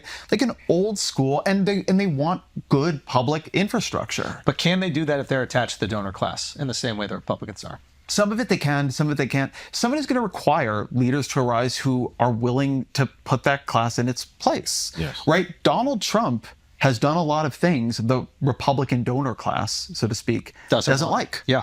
Right? He has done it, like the immigration stuff they didn't like, a bunch of the trade stuff they didn't like. Some of them moved over to him. He developed different donors, right? It's not that there's no donor class around him now. It's just a somewhat different donor class. There's also, people don't like to talk about this. There's another kind of difficulty here, which is the small donor class. So big donors, this is a whole, I love getting to talk about the old book, Why We're Polarized. This is a whole chapter. Big donors want transaction. Big donors are corrupting, right? They, like, the reason Walmart is giving you money is it wants something from you. Small donors, they are highly ideological. They don't want something from you. They want you to never disagree with them.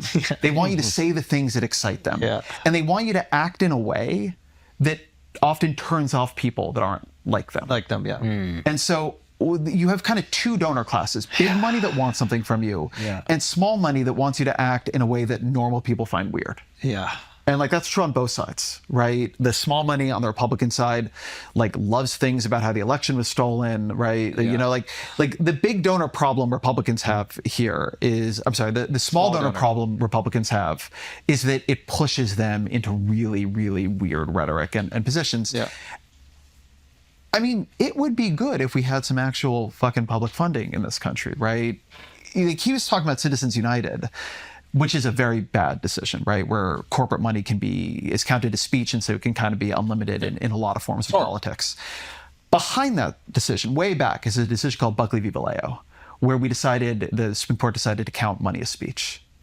And that's why we can't do a bunch of things like limiting money in politics or doing the kinds of public funding we might want to, because the court treats that as limiting speech in politics. And so it's unconstitutional to do. If I say, and there's certain ways of like trying to get around, but it's very hard. And you really can't do it. But like other countries, they limit the amount of money you can spend on elections. We can't, because it'd be a limitation of speech. And then the weirder thing we did was we made it possible to limit how much you give candidates and parties directly. Yeah. So the most accountable parts of the political system can't raise the money normally. It goes into these unaccountable super PACs and independent expenditure committees. Yeah. It is the most insane system. And we should blow it up. Yeah. Right? Part of running on corruption is having solutions. Like, we should appoint people to the Supreme Court and pass laws that will change this. People think the system is rigged because we've created a... But there's bipartisan support for that. I don't know. No, there is not. No, I mean of the people. Yes, not of the people. politics. Okay. Whenever I talk Mitch McConnell has been blocking this for years. Of course. But I'm saying the people do want that. Yes, I think if you agree ask with that. Republicans and Democrats, if you want money out of politics, they would say yes. Do you think this Supreme Court would overturn Buckley versus... No, they're extremely far right on this kind of thing. Yeah, I assume. And is there any going back once money is speech to undo money being speech if the money is getting people in? Yeah. I think the problem with that one, the hard thing about that one, is it will take a long time to name new justices, more than I think the money is. Money is strong in politics. It is not as determinative as people think. If it was, Zohran Mamdani would not have won the New York City mayoral campaign. Right. If it was, Donald Trump would not have won in 2016 or separately in 2024. Like, money helps, but particularly where there's a lot of attention, money is really, really decisive in like House races nobody has ever heard of. That's where it's more effective. Yeah. Yeah. But it is somewhat less decisive at things like the presidential level, at things where people are paying attention. Because what does money buy you? Attention. Money buys you attention. Yeah. And increasingly, it's bad at buying you attention. I don't know if you guys notice this being in New York. I get endless mailers from Cuomo that I noticed 5 days after the election when I checked my mail, as I do every once in a while. Yeah. Whereas like my phone was full of Mamdani. Yeah. Blown up. Yeah. Right? Like Cuomo had a lot more money, but they didn't know how to spend it. Yeah. Right. But yes, money is like one of the big problems here. But if the Supreme Court is not theoretically going to overturn Buckley versus Vallejo, I guess it was, it's not going to do that. Anytime in the next 10, 15 years, what hope do you have? There's a lot you could do that is legal. So there are a lot of acts around disclosure. And Democrats have been pushing these acts in Congress for a long time, but one of them was called the Disclose Act, in fact. And they would require a lot more transparency and like listing the names of who's funding what commercial. They would basically make it kind of embarrassing. Yeah.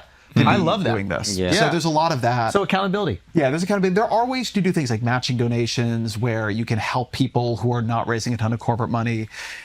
I'm not saying there's any perfect solution. There isn't. Okay, but there are solutions. But there are things that would make it better and things you could do. You know, to sort of harken back to something you said earlier about the Democrats becoming the party of more again, I think they became the party of more rights. But I think most people, the average more rights, Yeah. more right. You have the right to do this surgery, the right to go to this bathroom. And I'm not saying those are invalid, but I think the average person is like, well, I don't have enough to survive in life materially. Yeah. I need more of that before we get to more of this. People who do polling on these things have shown me their polling. And one of the kind of interesting things I've seen is a poll of who do you think the parties care the most about? And for the Democrats, it was like the poor, LGBTQ, people who are non-white, and there was like one more. But it wasn't like just like the middle class, right? And Republicans have their own like donors, like et cetera. And then there's like another one of like, what do you, an issues poll that has a kind of similar problem. Like the only issue that people believe Democrats care about and that the public prioritizes is healthcare. The other things that they believe Democrats care about, they are just not high on public priority lists. Climate, different kind of rights issues. It's not that you can't have all those or some of those positions at least. It's that people have to think that the thing you care most about is the thing they care most about, right? It's not just like, you don't just need alignment on positions, you need alignment on priorities. Yeah. And one of the places where at least in public perception from polling, and like this is a well-known problem among Democrats, the Democratic Party is super far out of alignment. People do not believe that like what Democrats are laser focused on is their cost of living, is like the safety of their community, is like the kind of like bread and butter stuff that politics is mostly about. Yeah. For most people. Yeah. Okay, before you get out of here, Colbert gets canceled. Yeah. There is a lot of I don't even want to call it conspiracy, but it seems like there's a lot of people that are approaching this from different angles and trying to understand why this happened in this way. Are you kind of privy to what's going on behind the scenes at all? Not behind the scenes. Okay, but like you have thoughts about what's happening. Yeah. Well, what is your perspective? So the reason people are very suspicious of what's going on, I'll lay out that case and I'll lay out the case against it, is functionally that Colbert's parent company, CBS, the company that owns it has wanted to do this very, very big merger. Yes. And the Trump administration has made fairly clear that whether that merger happens is going to be based on whether or not CBS and the parent company are in Trump's good graces. Now, to be clear, this isn't something that they say verbatim. They just have an appointed guy, David Carr, at the FCC, who's been holding it up for 16 months or 18 months. And there's subtle ways of expressing these feelings. And Paramount, which is the holding company of CBS, I think Shelley, what's her name? Shelley? Something, but like Firestone, right? Something like that, like desperately needs to sell this company or else they're going broke. And Skydance, I believe David Ellison, Larry Ellison's kid, is willing to buy the company. So, or wants to buy the company. So there's this idea like the FCC could block this or the FCC could make this happen. And this is where we talk about the corruption, which is essentially, hey, if you want us to play ball, you got to be in our good graces. And the 2025 theory of like, how do you use your leverage through the government to bring all these institutions that you think have been taken over by the left to heal? Okay. So a couple things have happened before Colbert, right? There was a settlement of a defamation lawsuit that was widely believed to be kind of ridiculous. This is the CBS. Yeah, News. George Stephanopoulos, I think it is. Oh, that's ABC, I think. No, which one? Yeah, which one do they settle? So the CBS one, and ABC also settled, which I think is an important point. But the CBS one was that there was a favorable editing to a question. I could be getting this wrong, but essentially when they posted the answer that Kamala gave on News Nation, it was different than the answer she gave on the full 60 Minutes interview. Now, they might make the argument that like it was a piece of the answer to the question on News Nation, and I think it was the full answer on 60 Minutes. I could be getting this wrong, but essentially the idea is like, hey, they edited it to make her look better, which gave her, unfavorable news time, gave her more favorable news time. They were essentially working as a propaganda tool to protect her. This is the kind of thing that within journalism, you would have never settled, right? Like the culture of journalism going back a very long time is you fight this shit tooth and nail. And my understanding is from talking to some people in the business who I would say are not biased towards Trump or against him. Basically, they said that CBS would win this lawsuit. That was widely believed. Okay. But it would be dragged on in court for years, and that's not something that they want because they're trying to get this merger put through. So they settled for, I believe, $16 million. $16 million. 60 Minutes is also CBS, right? That is the show. So 60 Minutes. Yeah, so 60 Minutes, there's another thing that happens. So at 60 Minutes, they begin, which is like a very, very revered news program, of course, has very, very strong editorial control. They begin putting so much pressure on the editors there on Trump stories that the key editor publicly resigns. Pressure on the editors means? Just interfering with their editorial independence, trying to like push the show and how it's covered. To be more lenient on Trump? Got it. And he sort of publicly resigns. This becomes a big public thing. So this is like the backdrop behind which the Colbert move happens. People seeing that CBS was folding sort of repeatedly, that they have this big thing in front of Trump, that, that it is the assumption a lot of people are working under is that this is what is governing the actions of the company. And then they cut Colbert. The argument, to try to be fair and to say that we don't really know, right? Like I was not in any board meetings there about what to do about Colbert, and I'm a huge fan of Stephen Colbert. the argument that they have made is that the show was losing a lot of money, that late night television, it's very, very expensive. And the ratings have gone down, like they've gone down for lots of stuff over the years. And it just no longer kind of works. The other argument against that this is all about Trump is that they didn't like take him off tomorrow, right? He's on for another 10 months, which is like slightly awkward for everybody. That's contractual. Is that contractual? So that would explain. So I imagine. So yeah, there's like a lot of like inside baseball with this kind of stuff. But I imagine Steven has something in his contract, which is if you're not going to renew him, you have to give him a year notice. So I'm sure that came up, and they were like, "Okay, we're going to cancel you." And what I imagine happened is they said, "Would you mind waiting 6 months before you say it?" And he minded. And he said, "I mind."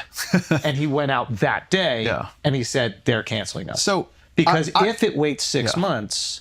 Now you don't have any conversation about, oh, it was a quid pro quo. They want to get this deal made because it happened much later. Yeah. So I don't know any of the internals on this. Yeah. I'm trying to be as fair as I can to like why maybe we don't know what happened. Yeah. But Colbert and that show are like a real marquee property. If the issue is it's losing money, you can cut its budget. You can't. Huh? You can't. You think it's impossible to do? So this is the problem with it. And this is the nuance that I think a lot of people don't know. In order for Colbert to stay in New York, they got tax incentives. Those tax incentives were tied to hiring a certain amount of people and maintaining those hires. So it is. I did not know this. Yeah. So this is like, it's very easy. Colbert doesn't lose money. It makes like $50 million a year. Unfortunately, it costs $100 to make. Why does it cost $100 to make? Because you have 7 different unions you got to run. It was making $80 or $90 million back in the day. I think Chris Licht was running the show. So it's not like it wasn't a profitable endeavor. What they've seen is advertising dollars remove itself from linear completely. Linear meaning like what you watch on TV, not on digital. There is an audience for Colbert. It's just not linear. His clips go viral. They do great online. The show just hasn't adapted to where people watch things now. And the model is antiquated, and it's built in to this system to maintain these deals and relationships so it doesn't go. If you take that show and you do it in fucking Jersey or Connecticut, you can make that show profitable in a fucking second. But then you lose the tax incentives that keep you in New York in the first place, and this idea that it's this New York institution. So this was, so I don't know some of the tax incentive side, but the way this was sort of like described to me was the feeling is, look, they're probably having real meetings about the show and about the budget. Yeah. And that in another world where there's not this big advantage to canceling it, you figure something else out. Exactly. Maybe you do move it to New Jersey, right? If he doesn't want to move it to New Jersey, well, it's not Colbert's show anymore, right? But that wasn't where the money for them was. You could do the Akash Singh show in fucking Ohio. I just want to that's a possibility. Yeah, it's not, and they didn't just give it to someone else, right? They just, What I think they're getting out of late night because they don't see it as a profitable endeavor. Mm-hmm. If they just fired Colbert, but they maintained the show, then you'd go, whoa, this is so transactional. But it is one of these situations where it is beneficial for this deal to go through. Nobody would deny that. But also the show probably would be canceled in a year anyway. Maybe if there wasn't this deal to go through, they let Colbert run his contract and then they go, guys, we're going to retire late night because nobody watches late night anymore. And but at the same time, you never want government influence and being nice to the president to dictate whether a comedian can say anything. I don't care if it's liberal or conservative. So like, I want there to be the comedians that are holding the people in power, accountable. I want that. Matter of fact, it's actually even more important that you're doing it for the opposition. Well, I don't want to say more important because both sides should be holding the people in power accountable. No, but anyway. But you don't want the person in power to go, hey, you don't agree with me and you have a late night show? Well, you're off the air.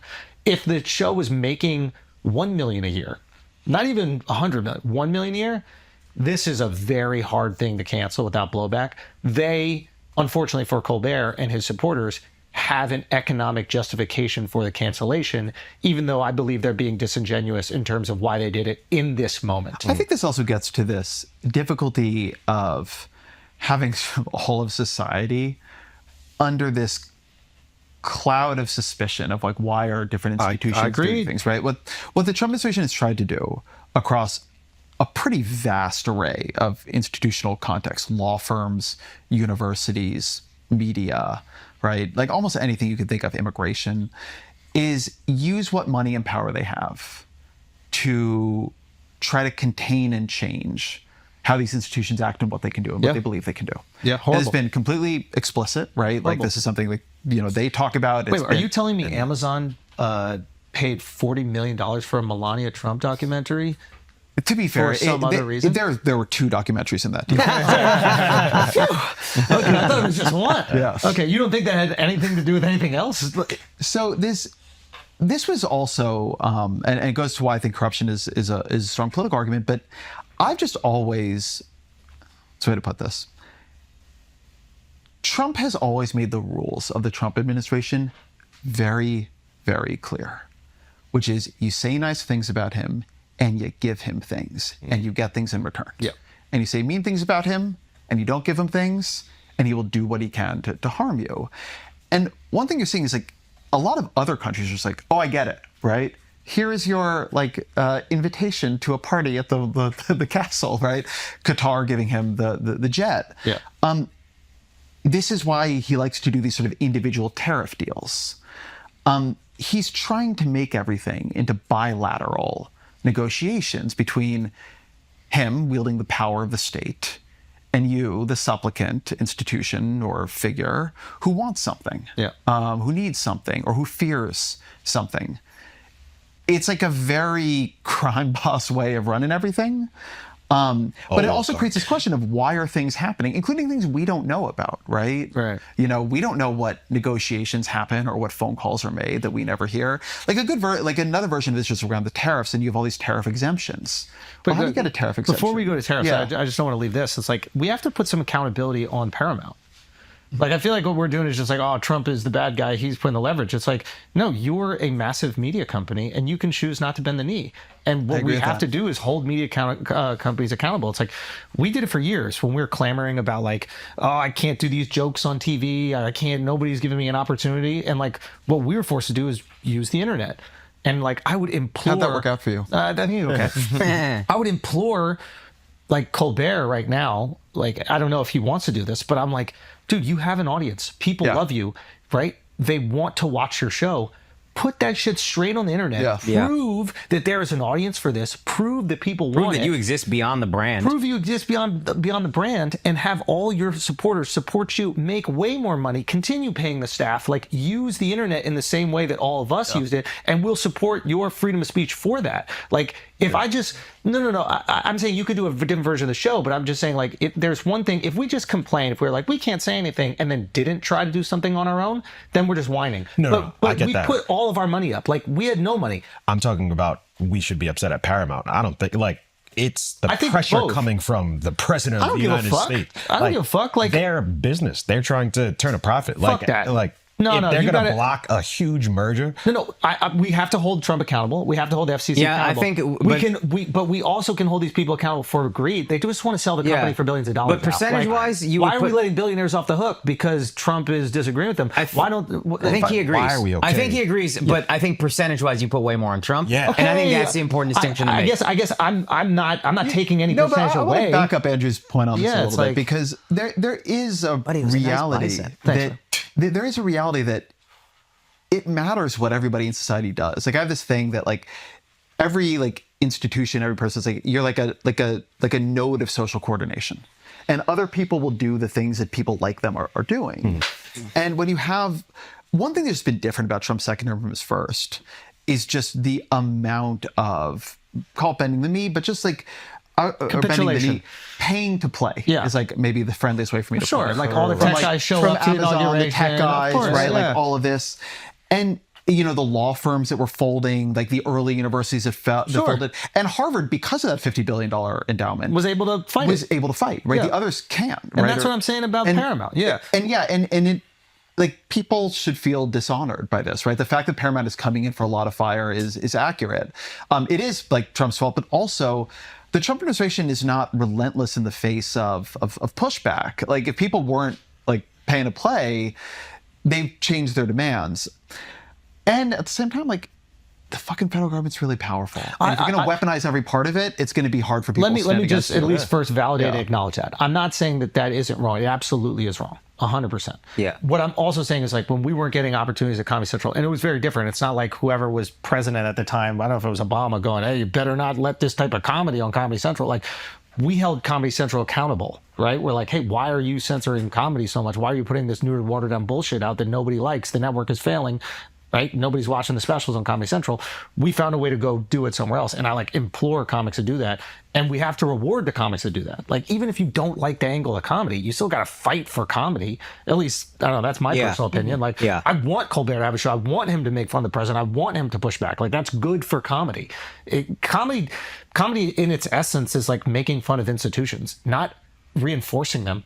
You know what I mean? The institutions that are in power, you know? So like, I just feel like, I feel like we're kind of like letting Paramount off without any blame here, when we could be going, this is an opportunity for you to stand up for your network and what you believe in. Didn't you say they were going to go bankrupt if they don't make this merger? Bankrupt? Like, you're a fucking billionaire. How fucking bankrupt? Like, oh my God, sorry, you own Paramount and now you can't pay bills. I think we are essentially agreeing that both parties are accountable. Yeah. I just think I went to India, I interviewed all these comics, and I saw what it's like when the government censors you because they don't like you. And I think we as comics who are like the free speech guys, you're doing it, but let's just also make sure that everybody hears it. Hey, that's fucking, we can't do that. 100%. This ain't America. This is a thing that I have some. This ain't America. Did it come across like I was like saying? But I just want to make sure that's clear. Yeah, because it's not okay at all. I don't want to see any version of it. This is the thing I have some fear about right now in a slightly different way. I've been thinking about, we've talked a little bit about how, as they've been under pressure on the Epstein files,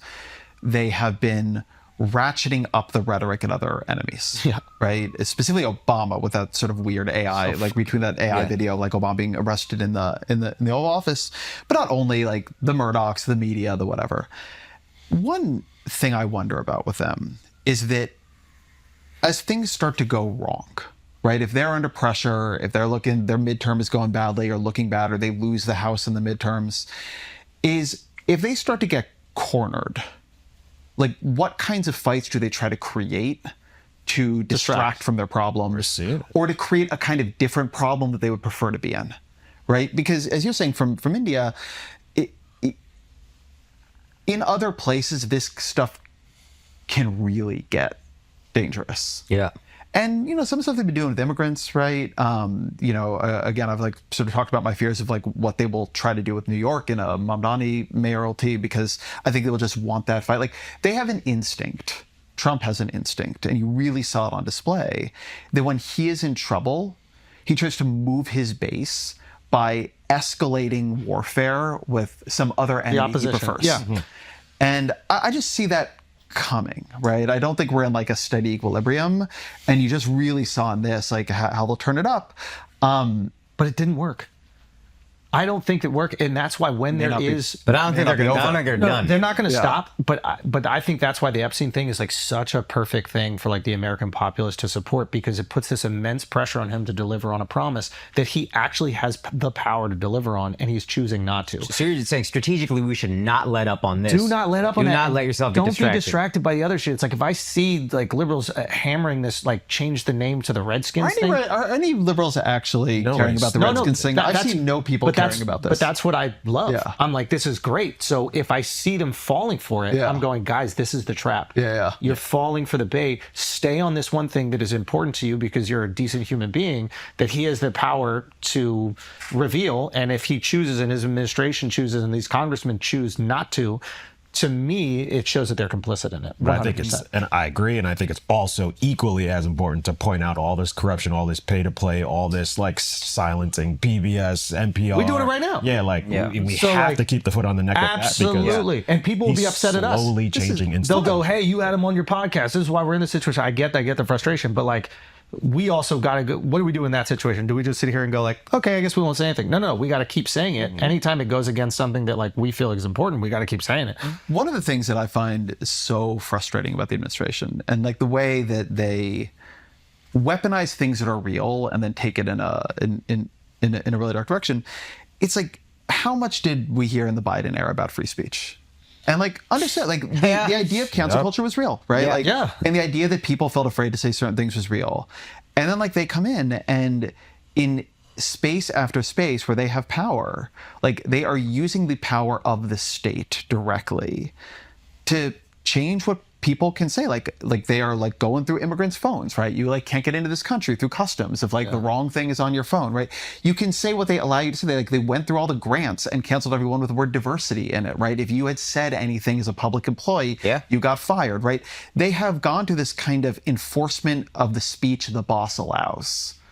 And I'm not just like here to call it hypocrisy. Like to your good political point, there are a lot of people who actually do care about free speech. You're saying that Trump is acting like a Democrat.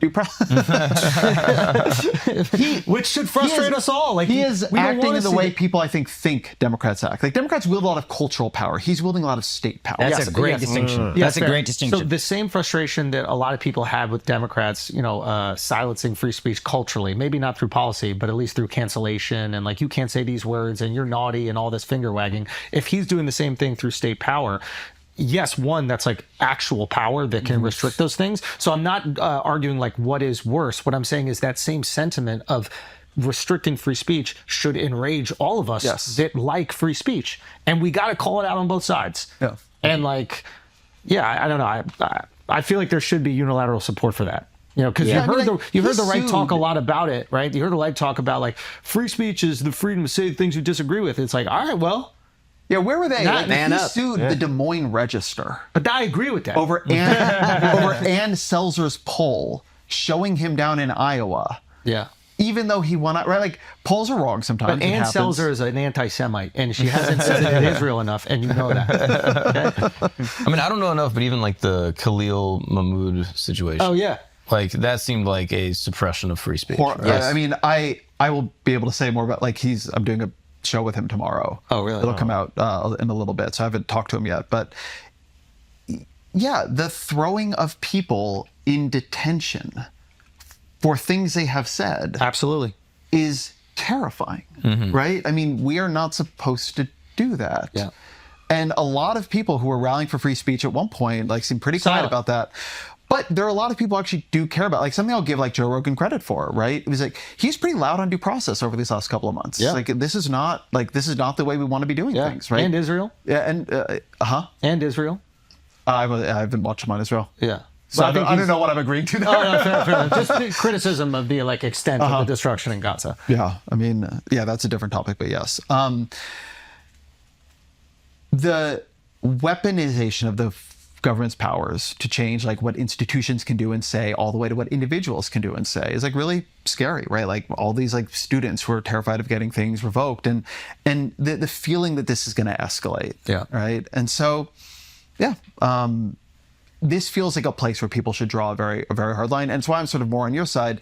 Yes, it is hard as a person running a university who is responsible for its income. Yes, it's hard as a person running a corporation who wants to sell it or doesn't want to lose contracts or whatever it is. And also, it's hard. Like, it's hard. You took the job, dude. Yeah, you took a job. Like, what's hard is like working 3 jobs and not making enough to support your family. Like, what's hard is like coming here as a refugee and being turned away, or like having lived here and like have a job under a temporary protection program, having Trump like yank it away. Like, I'm just not like the job is hard. Not that sympathetic. We say it to policemen all the time, and people have no issue with it, right? They're like, the job is hard. It is dangerous. Like they say that, they throw it in policemen's face, and it's like, well, let's throw it in a billionaire media conglomerate's face too. Like then. Jeff Bezos could have took a fucking hard job. Dude. Yeah, Jeff Bezos could have been like Jeff Bezos, who personally, as I understand it, cleared "Democracy Dies in Darkness," in the first administration, and like is out here like I guess like paying Melania Trump $40 million to be an executive producer on 2 documentaries. Like the whole thing. I wonder what that has to do with. I wonder if there's any government contracts that Amazon wants. There's just been, I think, an abdication of responsibility among people who have social responsibility. Like they do not just have shareholder responsibility. How badass would it be if Colbert just did the show himself with the team? I love that. On YouTube. And it became the biggest fucking show. It's like, take the same exact model that a lot of us did during a time where we felt like we couldn't say or didn't get the opportunities on like, traditional networks or whatever. You do it on YouTube and it fucking explodes or it dies. And that's the people will decide. But what a badass fucking move. And if you really want to hold the powers that be accountable, like there's a perfect opportunity for it. I think there'd be so much support just off the rebelliousness of it. Like it'd be awesome to see, you're going to shut me down? Fuck you. I got some money. and I got a great staff, and we're going to make great shows, and it could be a smaller version of it.